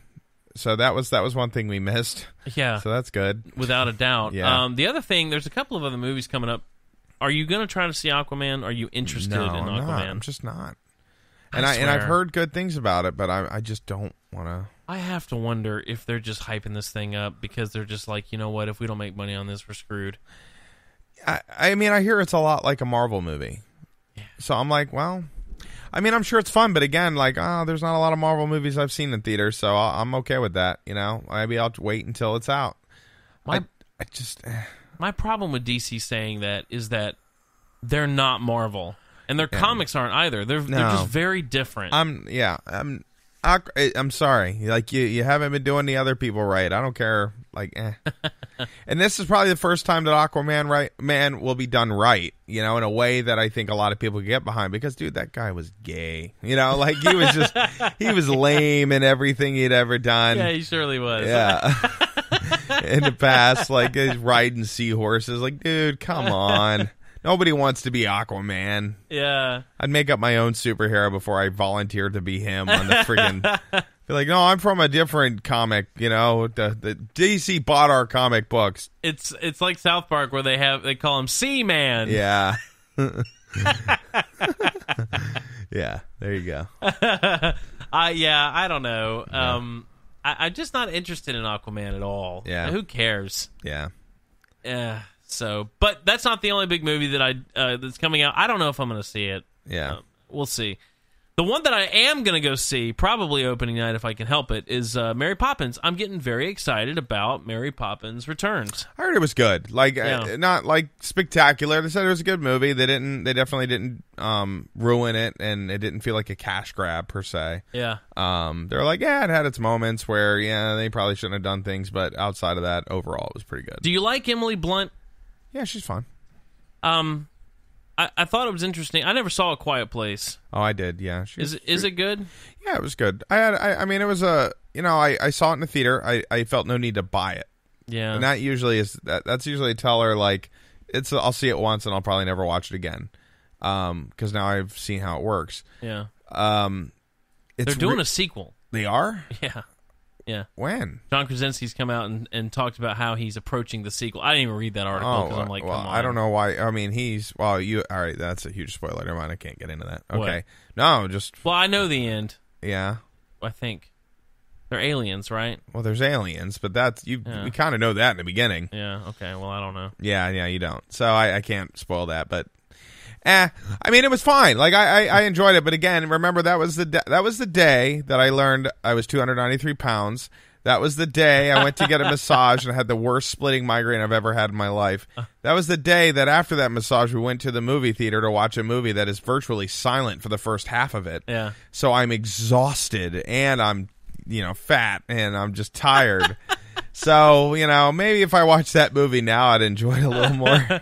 I don't know if I would enjoy that. It's one of those things where I'm all for artistic movies, like WALL-E. They don't talk for the first half of the movie, and same thing with Space Odyssey. I'm down with it, but I don't know. It's a thriller. I mean, the aliens, that's how they hear, like, if they hear you, you're dead. Right. Like, that's how they find you. Yeah. So they have to be quiet. But, I mean, it's intense. You definitely, but now that I've seen all the intense moments, I'm like, okay, well, it's not like Jaws, it's, you see it, you're like, Jesus Christ, and it's definitely got its moments, but, yeah. I don't know. I mean, I think it's worth watching once. Yeah, well, anyway. Not upset. Emily Blunt, I don't know that I've seen her in anything. I mean, I know who she is, obviously, but I don't know if I've seen her in anything else. Yeah, I know her more for being John Krasinski's wife than I do her actual work. Yeah. So that's why I'm interested to see her performance, although I didn't know, and I saw that in the trailer, the most recent trailer that came out for it, but Dick Van Dyke is in it. Yeah. So that's pretty cool. Yep. That's exciting. It's supposed to take place 20 years after the original, I think. Yeah. And that's what's cool, because he is an old man now, and he looks that way in the movie. Yeah. So I think that's fun, that they were able to bring him back. Oh, sure. All right, well, I wanted to go through a quick list here, and then we'll move on from the news talk. But I found the 45 highest-grossing Christmas movies of all time. Now, I'm not going to go through all 45 of these. Thank freaking God, Nick. I'm like, extravaganza, boring-anza. No. Okay. But I think it's interesting to see some of these, being the 45th movie on this list is a movie called One Magic Christmas from 1985. Never heard of it. Nope. Never heard of this. It grossed $13 million with a 47% critical score. Nice. 42 being The Miracle on 34th Street from the 1994 edition. Grossed, grossed $17 million. Have you ever watched that movie? I didn't like it. I was never a fan. Dude, because the one guy from... what is it? The horror show that you made me watch. Oh, American Horror Story. Yeah, like that guy's in it. The dad. Oh, really? Yeah, he's the one trying to date the mom. Dylan McDermott. Yeah, I didn't remember that. Yeah, he's trying to date the mom. But dude, like I watched this like a year ago. Yeah, and he's like, dude, they work together, I think, and he's just constantly like. Let's just get married. Like they're not even dating, and he's just trying to get married. And then Santa Claus is trying to hook him up. He's like, dude, just get married. And she's like, I don't know. I got a lot going on. I got a kid. I just don't want to do that. And he's like, come on. And then he's all brokenhearted when she rejects him. He's like, why do we even bother? And and I'm like, but dude.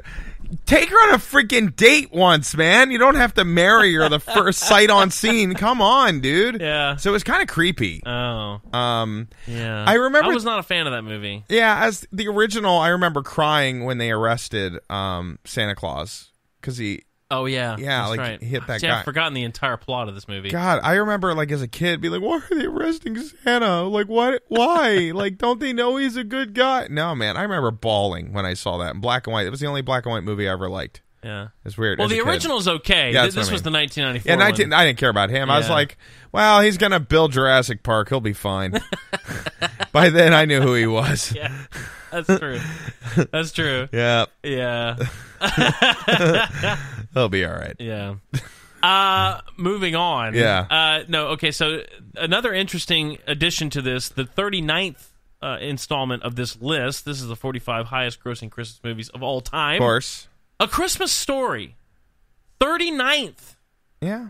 $20 million it grossed. Yeah, I mean, it was a cult classic after the fact. A lot of these cult classics don't become big until they're on DVD or VHS. And that's what's so interesting to me, because that's a staple, and it's on which I guess these gross profits here are talking about when it was released. Yeah, right. And so, of course, now it's played 24 hours a day on Christmas on TBS. It probably makes some money now. Number 37 was The Muppet Christmas Carol, grossed $27 million. Yeah. And 36 at Ernest Saves Christmas with $28 million. That's crazy. Isn't that crazy? Wow. And those are led by number 34, which is a very Harold and Kumar 3D Christmas, grossing $35 million. Wow. I haven't thought of an Ernest movie since I was a kid. Dude, I used to love Ernest movies. I love Ernest Saves Christmas. It's filmed entirely in Orlando. Oh, wow. That they had at Hollywood Studios, they used to have the backlot tour. Yeah, the Nickelodeon Studios area and all that. Or, the backlot, yeah. The backlot where you could take the tram. Yeah. That road that was also the Golden Girls road for the exterior shots on Golden Girls, that road was his has his house on it. Oh. And all of those exterior shots are shot there. The inside was shot in a soundstage in Hollywood Studios, and all of the town shots are Orlando. Oh, weird. Completely 100% filmed in Orlando. Crazy. Yeah. So you can see Orlando pre-Disney World craziness. Before it got super, super crazy popular. Wow. Yeah, so fun little fact there. But yeah, it made more money than Muppet Christmas Carol. Crazy. Another one that I actually finally watched this movie, and I think it's hilarious. And this is the 2015 comedy horror Krampus. Yeah, I never saw it. $42 million. Okay. This movie is hysterical. Yeah, okay. I thought it was a legitimate horror movie. No, it's not. It's completely tongue-in-cheek. Oh. And it's got John C. Reilly in it. And it is... No, not John C. Reilly. I'm sorry. Packer from The Office. Oh, okay. Anyway, him.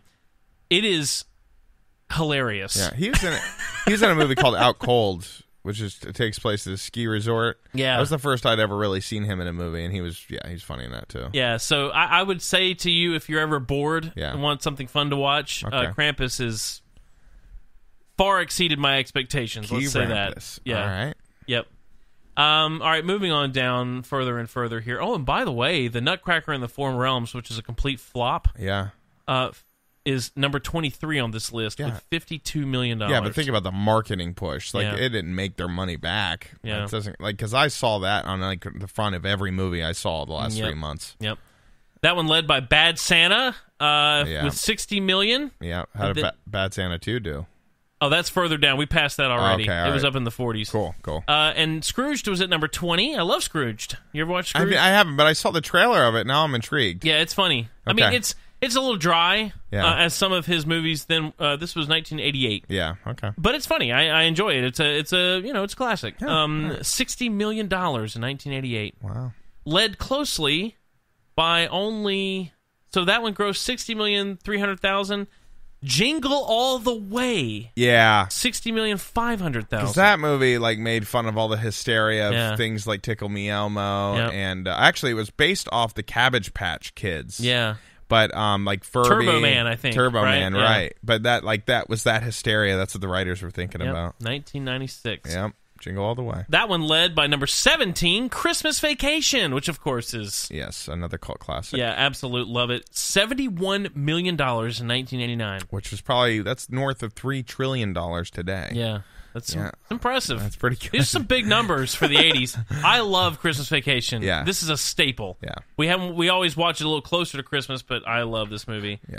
Right in front of that, Fred Claus, another funny movie that didn't really think I'd like, and I finally watched it and I loved it. It's oh god, Wedding Crashers. Vince Vaughn. Vince Vaughn. That's right. And the other guy, I'm blanking on names. $72 million in 2007. All right. He did a few Christmas movies. 4 Christmases was another one he did. Yep, I saw that in the theater with someone. Yeah. Mm-hmm. Yeah. Number 14, Christmas with the Cranks, 2004. Another movie that I absolutely love. Yeah. I love this movie. $73 million. This is Tim Allen, Dan Aykroyd. The guy that played Tim Allen's shop teacher on Home Improvement is his neighbor across the street that tortures him in this movie. Yeah, it was like an HOA thing. Yeah. Yeah. All right, getting on down here. Number 13, Nightmare Before Christmas, grossed $75 million in 1993. Yep, took 3 years to shoot. Yep.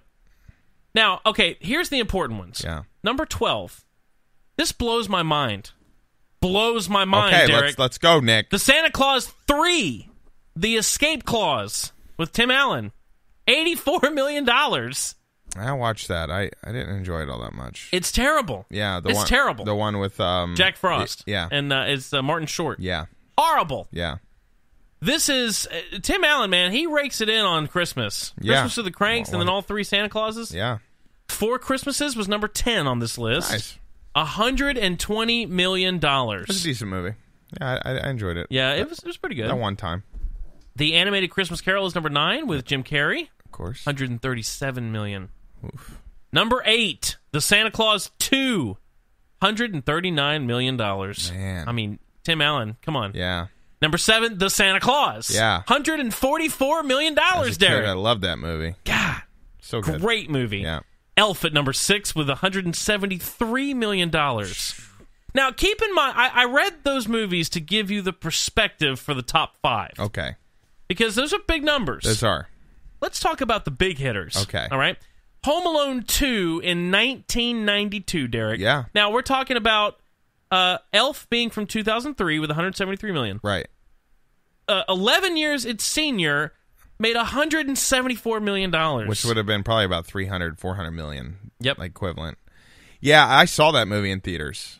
I remember too. my dad. I loved it. I know. I still love it. My dad and his friends took me and their kids to go see that movie, and I remember being so excited. I saw that Talk Boy, and I wanted that Talk Boy so bad, and I got one. Macaulay Culkin has a website and a podcast now. Yeah. He's got himself together. Yeah. Okay, number 4, The Polar Express. $186 million. That's crazy. Yeah. And I never saw it until probably a couple years ago. Just curiosity, because you always rave about it. It's good. Yeah. It's really Yeah, good. it's Like good. I said, the Yeah, animation's is rough now. I But enjoyed it. Yeah. Number 3, this is surprising to me, the new Dr. Seuss The Grinch from this year, $224 million. Really? Wow. Which means The Grinch is number 2. Yeah. At $260 million. Yeah. And that's a staple Good Lord. now. I mean, I see it everywhere. It's on Netflix, it's on TV, Hallmark Channel, all that. Now, can you think of the one movie we haven't mentioned? Home Alone. That's right. Home Alone. Home Alone from 1990. Now, you remember its sequel made $173 million. Yeah. In 1990, this movie grossed $285 million. Yeah, dude. It was, like, amazing. Such a good movie. Violence. Now, where's Die Hard? Violence. Where's Die Hard on this I don't list? think they... Well, it's not on here. That's so, crazy. That's just crazy. It's not in the Nick, top how 40 much did Die Hard make in the theater? It's not in the top Where? 45. No, I don't give a flying... These are 45 movies ahead of Die Hard. Fuck you. I want to find out right now. Well, while you're finding out, we're going to move on to right. part 3, ladies and gentlemen. Hold on. I'm going to find this out right now. All right. How much did Die Hard gross? He's asking Siri. Here's what I found on the web for Is That Right? All right, here we go. We're going to take a look right now, mofo. Okay. I know you're on a schedule, but It's F you. okay. It's okay. Okay. All right. Box Office Mojo. Why is your internet so damn slow? All right. Here we go. It's not. Die Hard. Okay. All right. Actually, we're right on schedule, so it's fine. 83. Oh, wait. Hold on. Adjusted for price. Now, 83 million. Okay. There you go. It's not in the top 45. All right. Okay. All right. So there you go. I was just making sure. They better Isn't that surprising? They should have classified it as I mean, Christmas. again, you got to think about this in perspective of the Santa Claus 3 is number 12 on that list. Well, and it's because... And Die Hard's not even on the list. Oh, remember, and ticket prices have gone up a lot in recent years. That's true. That's true. But...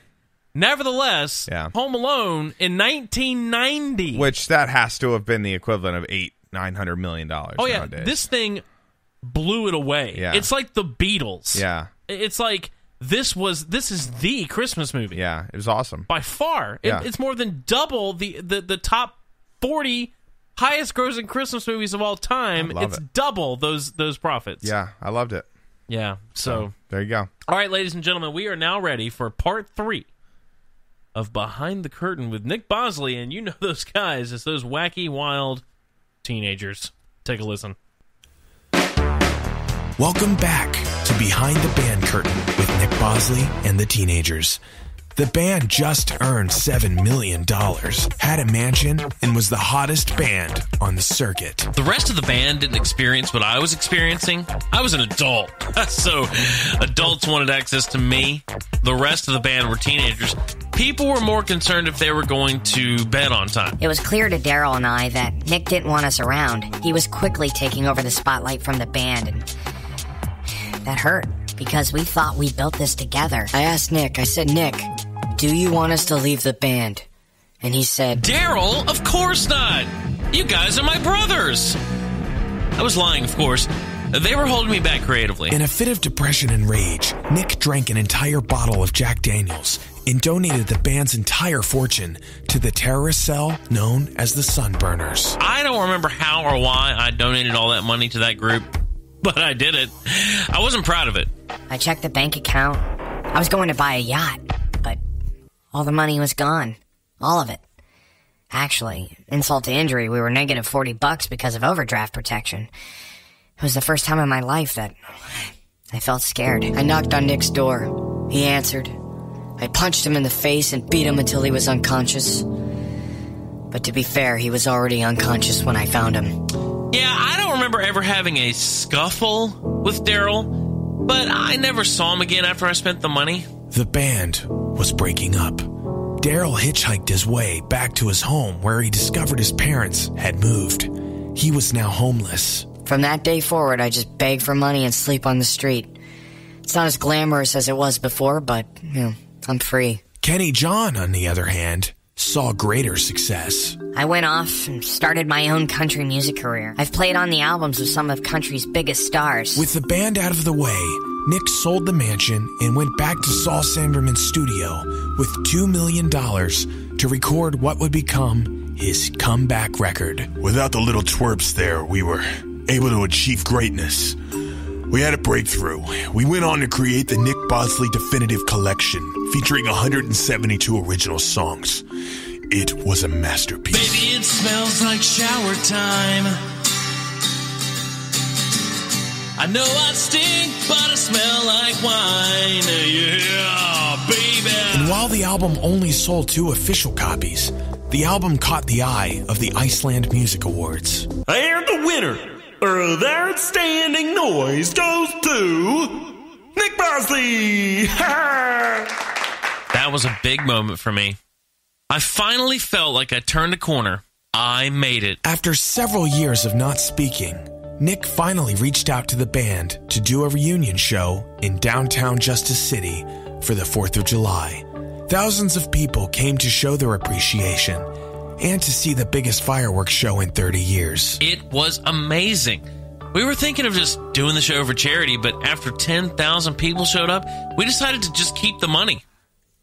What? We paid our dues. It was cool to be back up there, playing our instruments together again. It reminded me of how much fun the campfire tour circuits were. Getting on a stage was the first time I had touched an instrument since we entered the studio in our first album. So it was fun to let it all out. Nick Bosley and the Teenagers may not be the most prolific rock band, without even a nomination at the Grammys or even spending any real time on mainstream media. But the band holds a special place in our hearts. I think my parents would have been proud of me. They're dead, so no. I don't think they're proud because dead people don't feel emotion. And while Nick denied any wrongdoing with his parents' death, he still smiles fondly at their graves. If it wasn't for the $30,000 in life insurance, this never would have happened. And with that, we will now close the band curtain on Nick Bosley and the Teenagers. Good night. Well, that curtain is closed, Whoa. and not sure we can ever open it again. Yeah. If it wasn't for the $30,000. From his parents being brutally murdered. That's right. I don't know, do you think Nick Bosley did it? Of course he did. I mean, we never really had discussions and meetings about Nick Bosley's past. Well, after hearing that, I don't think there could be any question. I mean, it is one of those shows they try to sway you one way, and it's all about perspective. That's true. That's true. know. It could just be bad publicity. Yeah. You know, yeah. he's going to have to sue for libel.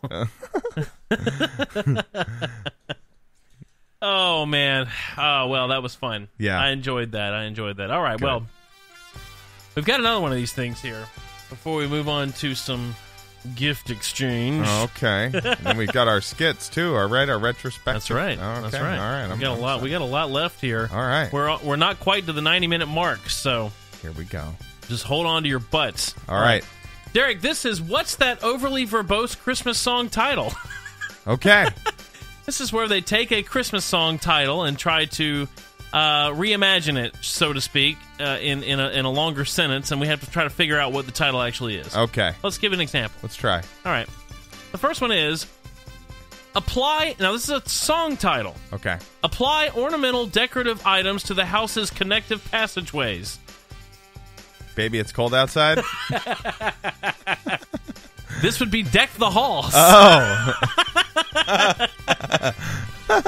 Oh. So you understand how it works Yeah, now? yeah, yeah. Yeah, well. All right. Here we go. Play along at home. All right. Okay, the next song title is To Make Clinking or Tinkling Sounds. Jingle bells. Yeah. Let me finish reading it. Okay. But yes, that's right. Yeah. To make clinking or tinkling sounds using hollow objects, typically made of metal and having the shape of a deep inverted cup widening at the lip. That sounds a clear musical note when struck, typically by means of a clapper inside. I have to go with Jingle Bells. That's Jingle right. bells. What is Jingle Bells? That's right. And that's why they call it Jingle Bells. All right. The next one. My parents' mother was involved... I'm sorry.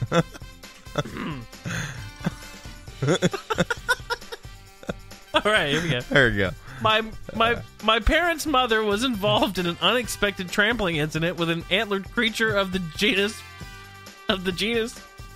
Rangifer. Let it snow? I don't know. Grandma got run over by a reindeer. Oh. Yeah, all right. That makes sense. All right. Hold on. You got trample. The next song title is I witnessed with my own eyes my mother engaged in an embrace with an overweight bearded man in a red snowsuit.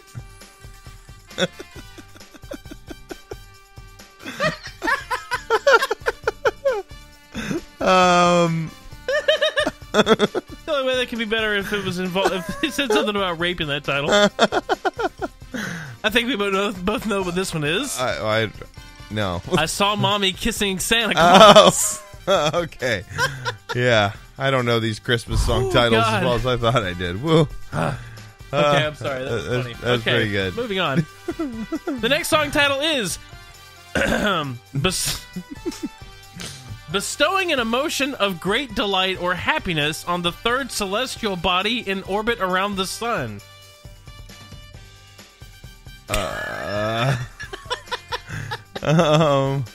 These are great. I don't know who came up with this. It's hilarious. This one is Joy to the World. Well, yeah, I knew it was Earth or something. Okay. That's pretty good. Moving on. Yeah. Hollow objects, typically made of metal and having the shape of a deep inverted cup widening at the lip. That sounds a clear musical note when struck, typically by means of a clapper inside, made from a white, ductile, metallic element with the atomic symbol of Ag. Jingle. Silver bells. Oh. All right. Yep. All right. That's right. Silver bells. AG. All right, here we go. Okay. A complete absence of sound during the time from sunset to sunrise.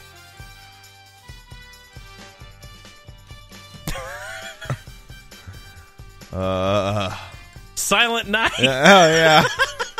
I'm telling you. These got me so far away from Christmas. I can't even get in that mindset.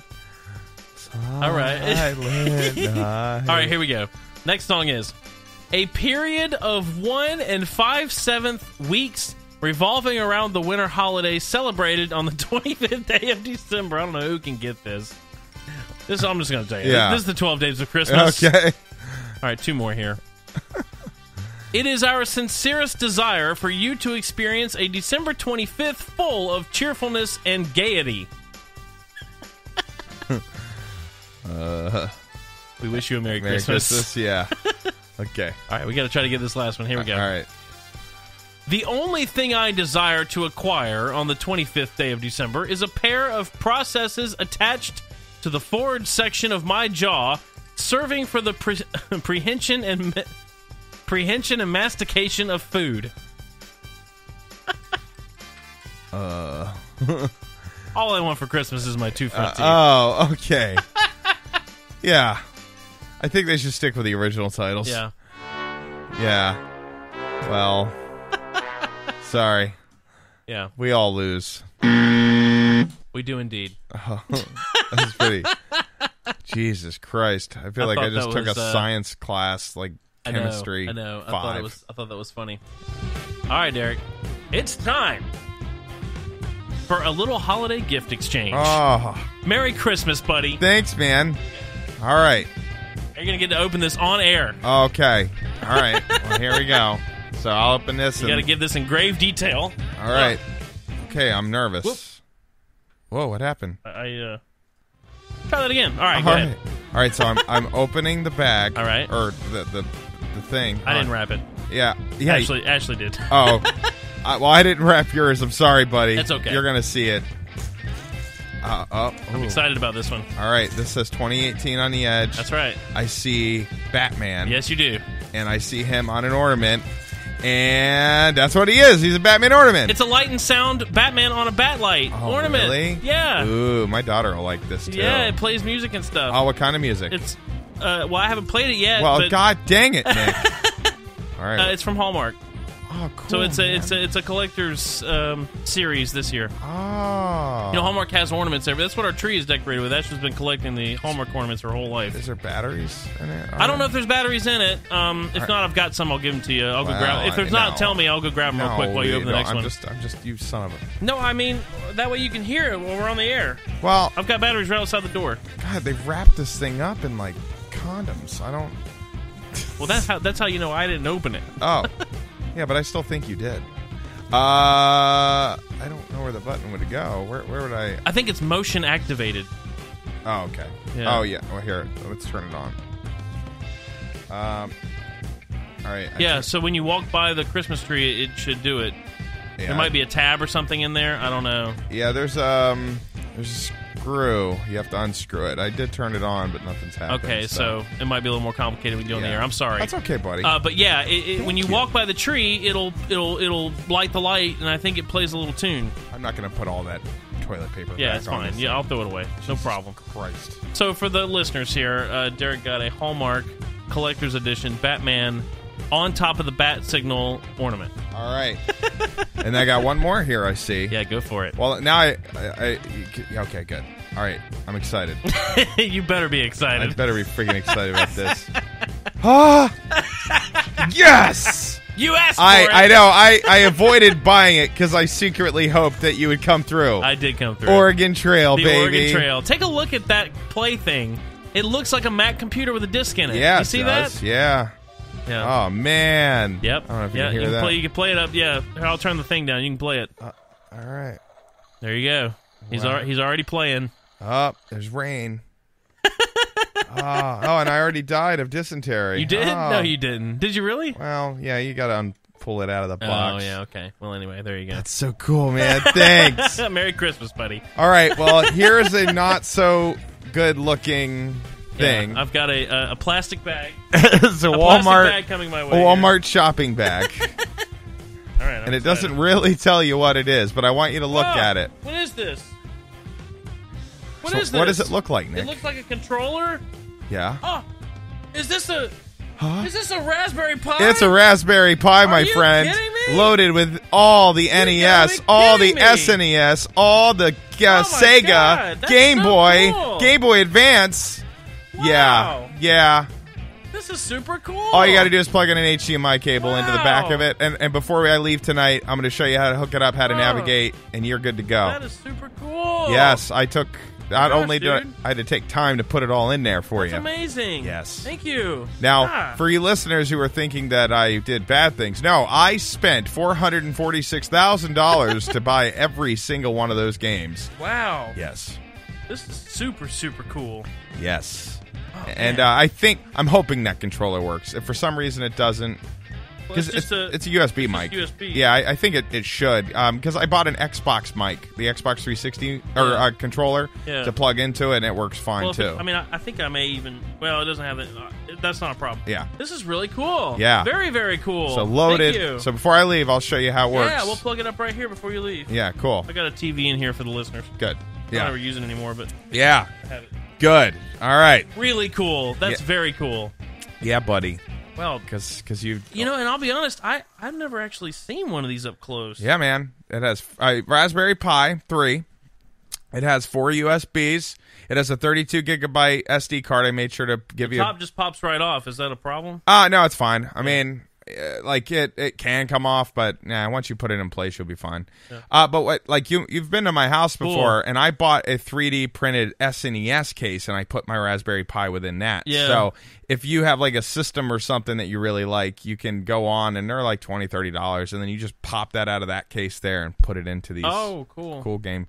This is very cool. Thank you. And it can play PlayStation games as well. Really? I just haven't uploaded any. So maybe later you can tell me how to upload. It's not important for tonight, but it's really easy. I guess you load it in the same port as the controller, right? Yeah. So what you do is right now you would get a flash drive. Yeah. And then you plug it into the Raspberry Pi and wait a few minutes, and it puts all the files that it needs onto it. Oh. And then what you do is that you take that to the computer, and if you have some PlayStation games, you can, rip your CD and then put the file into the correct folder on the flash drive, and you just plug that into the Raspberry Pi, and it puts it where it needs to go. Oh wow! But this has already got all the games in. I anyway. got everything but PlayStation in there because PlayStation games are a lot bigger. So yeah, well that's okay. That's enough. But that's really cool. But you have 32 gigs of storage, Wow. and I think only 5 gigs is being taken up by all the games. So far, that's incredible. Yeah, that's really cool. Yeah. Thank you, buddy. Yeah, man.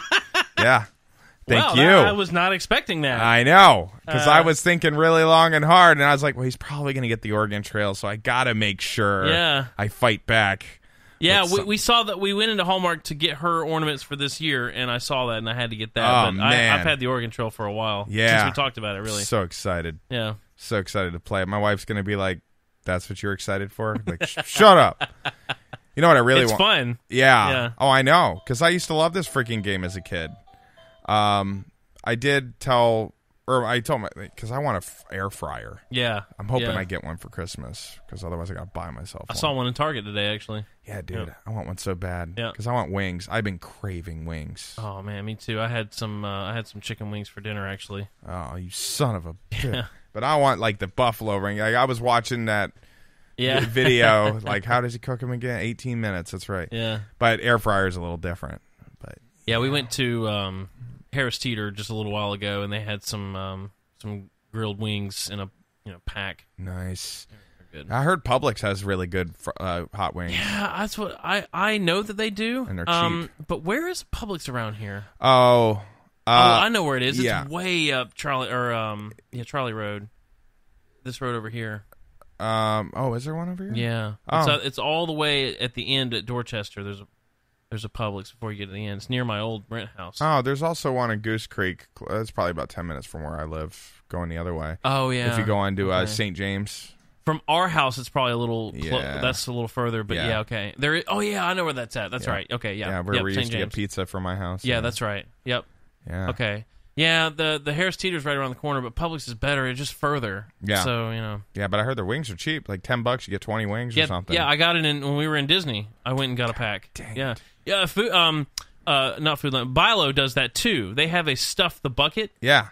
And it's a bucket. Now, sometimes they're all they have different wings. Yeah. And they put them on a hot bar. Yeah. So they'll have like a rosemary lemon, a buffalo, and then they'll have like the breaded wing, and they'll have a barbecue wing, which wouldn't work for you. No. But the ones that aren't would, and they also have just like a regular. Yeah. But you get this Stuff the Bucket. They don't always run this promotion, but most of the time it's this big bucket that's $9.99, and you get as many in there as you can. Wow. Yeah. I did that once, and I got like 20 wings in there. Yeah. I haven't had wings since my diet. Like, and I can eat wings. Like, Yeah, I can eat fried. As long as they're not breaded, I can eat them. And they have those on that bar. Yeah. Depending on when you go, it's a hot bar, so sometimes they're not so fresh. But if you happen to catch it when it is, $10, I stuffed 20 wings in that thing, and those were drumsticks. Yeah, because I don't like I like the wing, but I like them both. Yeah, I like the drumstick more. Yeah, drumsticks are easier to eat. 20 drumsticks, dude. Damn. And $9.99. Damn, you probably look like a bandit when you were putting that shit in there. You're I was not even I didn't even feel bad about it. Because Zaxby's, if you get a 10-piece, just by way of reference, they have a 10-piece wing that I've gotten like once because it's $11. Yeah. For 10, and they're small. Yeah. All right. So I like it. Check out the Bilo. If you ever happen to be near one, sometimes you can find a really good hot bar when they've just put them on. Yeah, there's Bilo right there. Yeah, I know. In Somerville. Yeah. Okay, cool. So, all right, good. Well, Derek, it comes to that time of the episode. Yeah. I'm very excited about this Raspberry Pi now. Yeah, good. I can't hardly think about anything. I was hoping. We're going to take a listen to a couple of skits here. All right. Now, you picked these. I haven't. I did. Hopefully you went into the vault. I did. We have not talked about this one in a while. Okay. So we're just going to play it. We're going to comment on it, Yeah. and you'll know what it is when it starts playing. Are you ready? Oh, yeah. All right, here we go.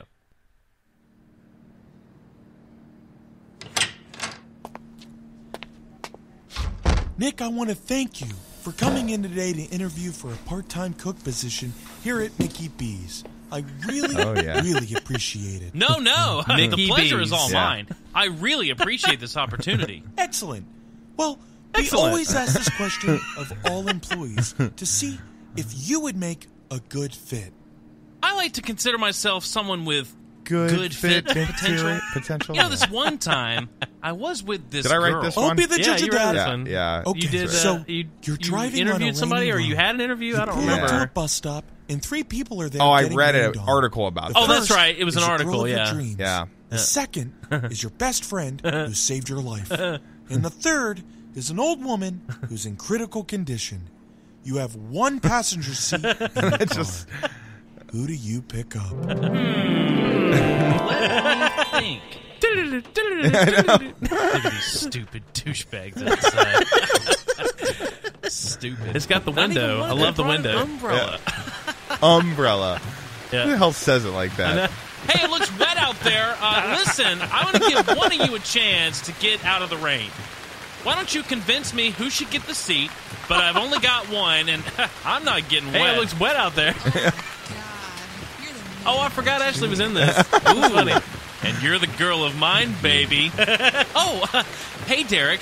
Remember, Nick, I slept with your girlfriend to keep you guys from getting married. I saved your life. Uh-huh. It's like I'm dreaming. It's like I'm dreaming. Yeah. That's like what this is. Dying. How old are you? 87. I'm hours away from death. Sounds like a full life to me, so I'm not saving you. Oh, thank God. I knew I could count on you. Derek, you're a dick. You didn't save my life. You stole my girlfriend, and you ruined my life for the better part of 3 years. Well, glass half empty, I suppose. It's like I'm picking you, sunshine. You had said that line weird, Yeah. and I'd have you My say it God, again. You're sexy. I really appreciate you getting me out of the rain. I think it was the first time she did anything with us, wasn't it? Yeah, Oh, shit. Girl, I'm going to make it rain. I can handle that this. was dumb. I'm gonna make it rain. How can I help you, officer? Do you know this woman? Yeah. She's my girlfriend. Your girlfriend? You'd make your girlfriend stand out in the rain at a bus stop for an hour? Well, some couples have fights. I mean, that's why I'm here, to make it up. Oh, okay. What's her name? Her name? Her name. Her name? Clara. Sarah. I had to copy and Yeah. paste. Can I see your ID, please? Yes, officer. Sarah, huh? I always pronounce this like Clara. Look, she's from Canada. You know how they mess up the alphabet. It Yeah, they says do. she's from They do. Winston-Salem, and she's an American citizen.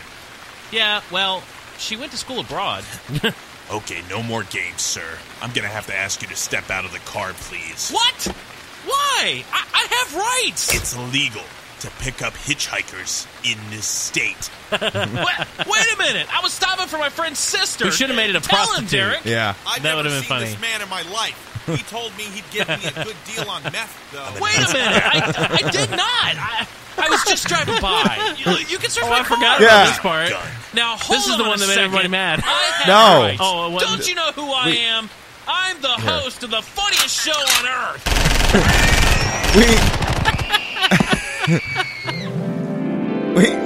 There was an episode before this where we did that, but that was the ongoing joke. We would constantly I choose nobody. radio I sound. just drive away and live my life. Just drive away and live my life. No, that's not an option. That's not, you know what, then?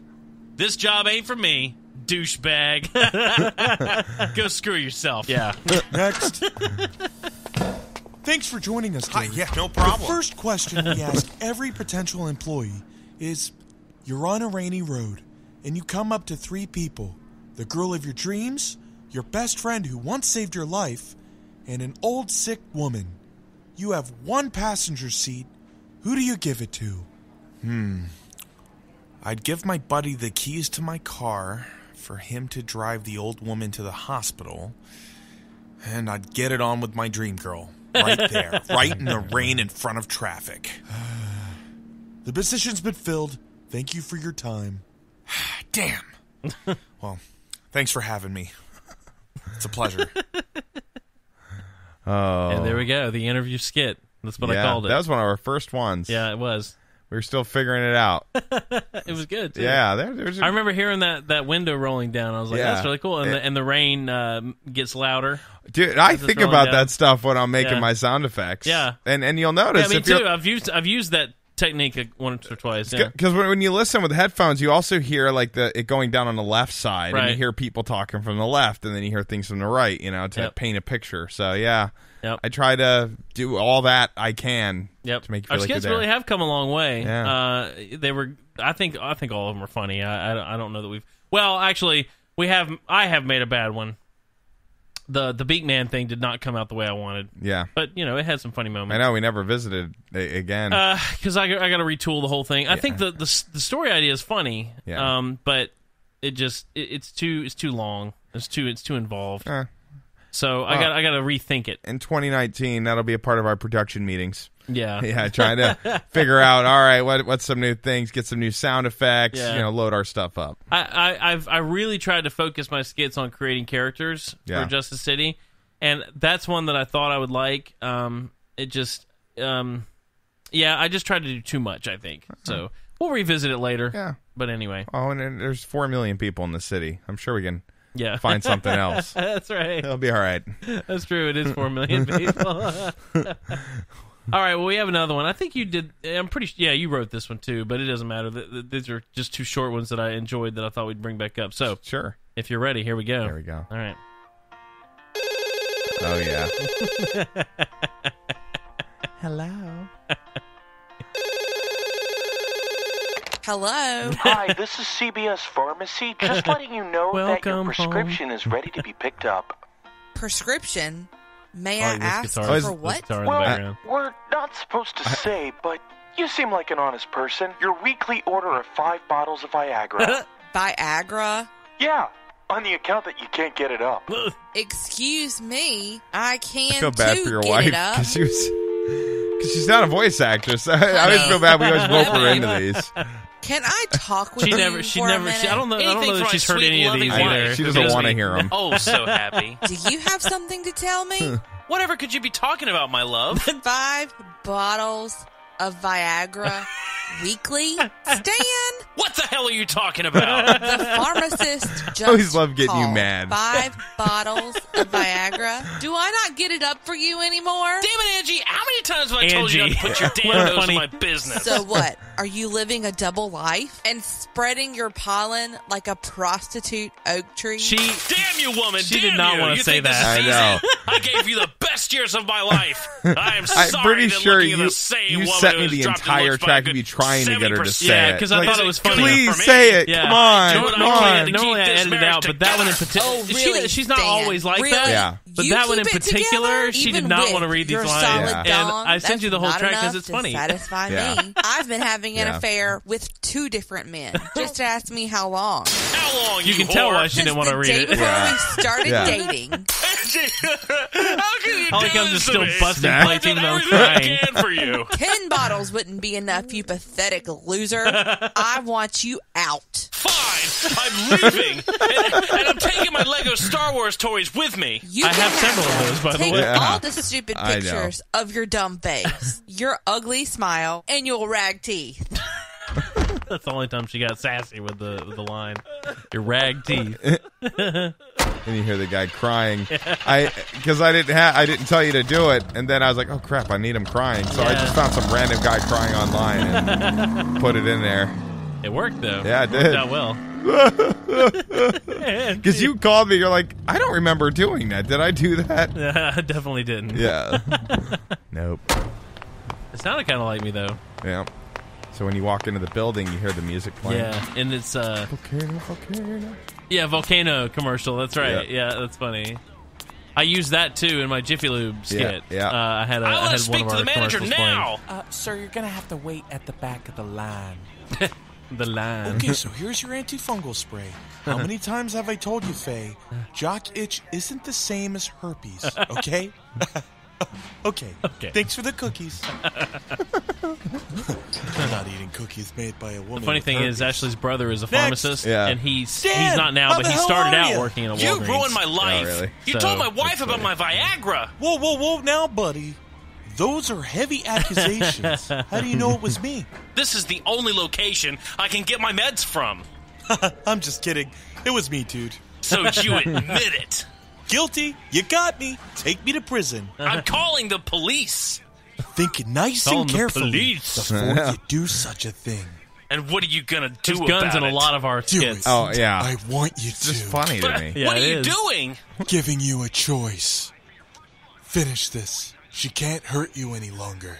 Take it. You're right. Time for her to go down.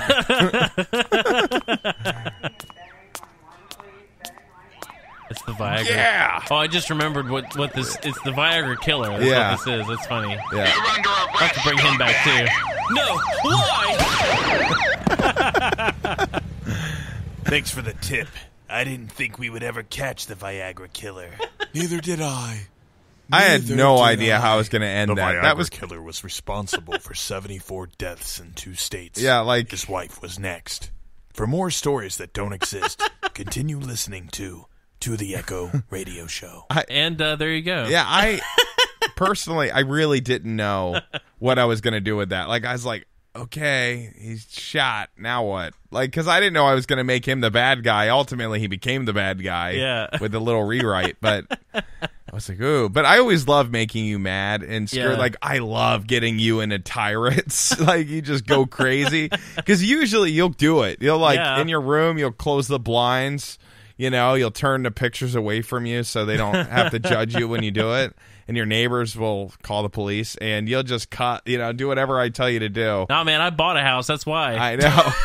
And So I can do these voiceovers. it makes me laugh so much. Like when we did the, what was the skit? The fair? The fair. Yeah. There was the fair. There was, because you were just cussing. Yeah, yeah. You're just F this and F that. Yeah. You had sent me the entire track. I was at work. And I was crying, laughing, like without any of the other context, just you doing that. It's funny to write something down and somebody else perform it. And you did it perfect. I did it. I got home that day a little bit before Ashley did. Yeah, So. you needed to, because she would have divorced you right then and there. Yeah. And it's sad that she never got to hear that full one, because she told me she never wanted to hear it. I'm like, God, but I think it's so funny. It is funny. I think I played that one for her actually. Yeah, after did you? that. Yeah, I hope so. Hopefully, the fair one. Yeah. I hope she liked that one. Or, she thinks they're funny. She won't admit it, but she thinks they're funny. Oh, okay. Well, I know it seems like a short period of time, but that's the year, Derek. It's been. I mean, it's not the year yet, but we're 3 weeks away from it. Yeah. So. Wow. Yeah. Crazy. Yeah, 2018 coming to a close. It's crazy. So, what are our New Year's resolutions, Nick? I don't know. All right. To live. I'm teaching myself how to code, so that's hopefully that becomes. I want to finish learning the piano. Something. I'm just gonna finish it next finish year. it. I'm done. I've almost got it down. I'm working on it, but I'll start learning to step into Christmas because I want to have a couple of Christmas songs in my back pocket. So I learned. I'm Dreaming of White Christmas. That one's easy. I'm dreaming of a black Christmas. that one is pretty super easy, but I learned that. And then Step Into Christmas. This is the fastest song I've learned. So there's really, your left hand is really kind of doing a whole thing. Yeah. So I've got to kind of get that down, that rhythm between the two hands. Yeah. But yeah, I've spent a lot of time working on it. So good. Yep. If I need really complex piano parts, I'll start coming to you since I don't need you for bass anymore. Yeah, it'll take me a little bit longer, but I feel like I've gotten pretty good. I mean, in terms of not having played prior to this, except in college for one semester. But 2 semesters.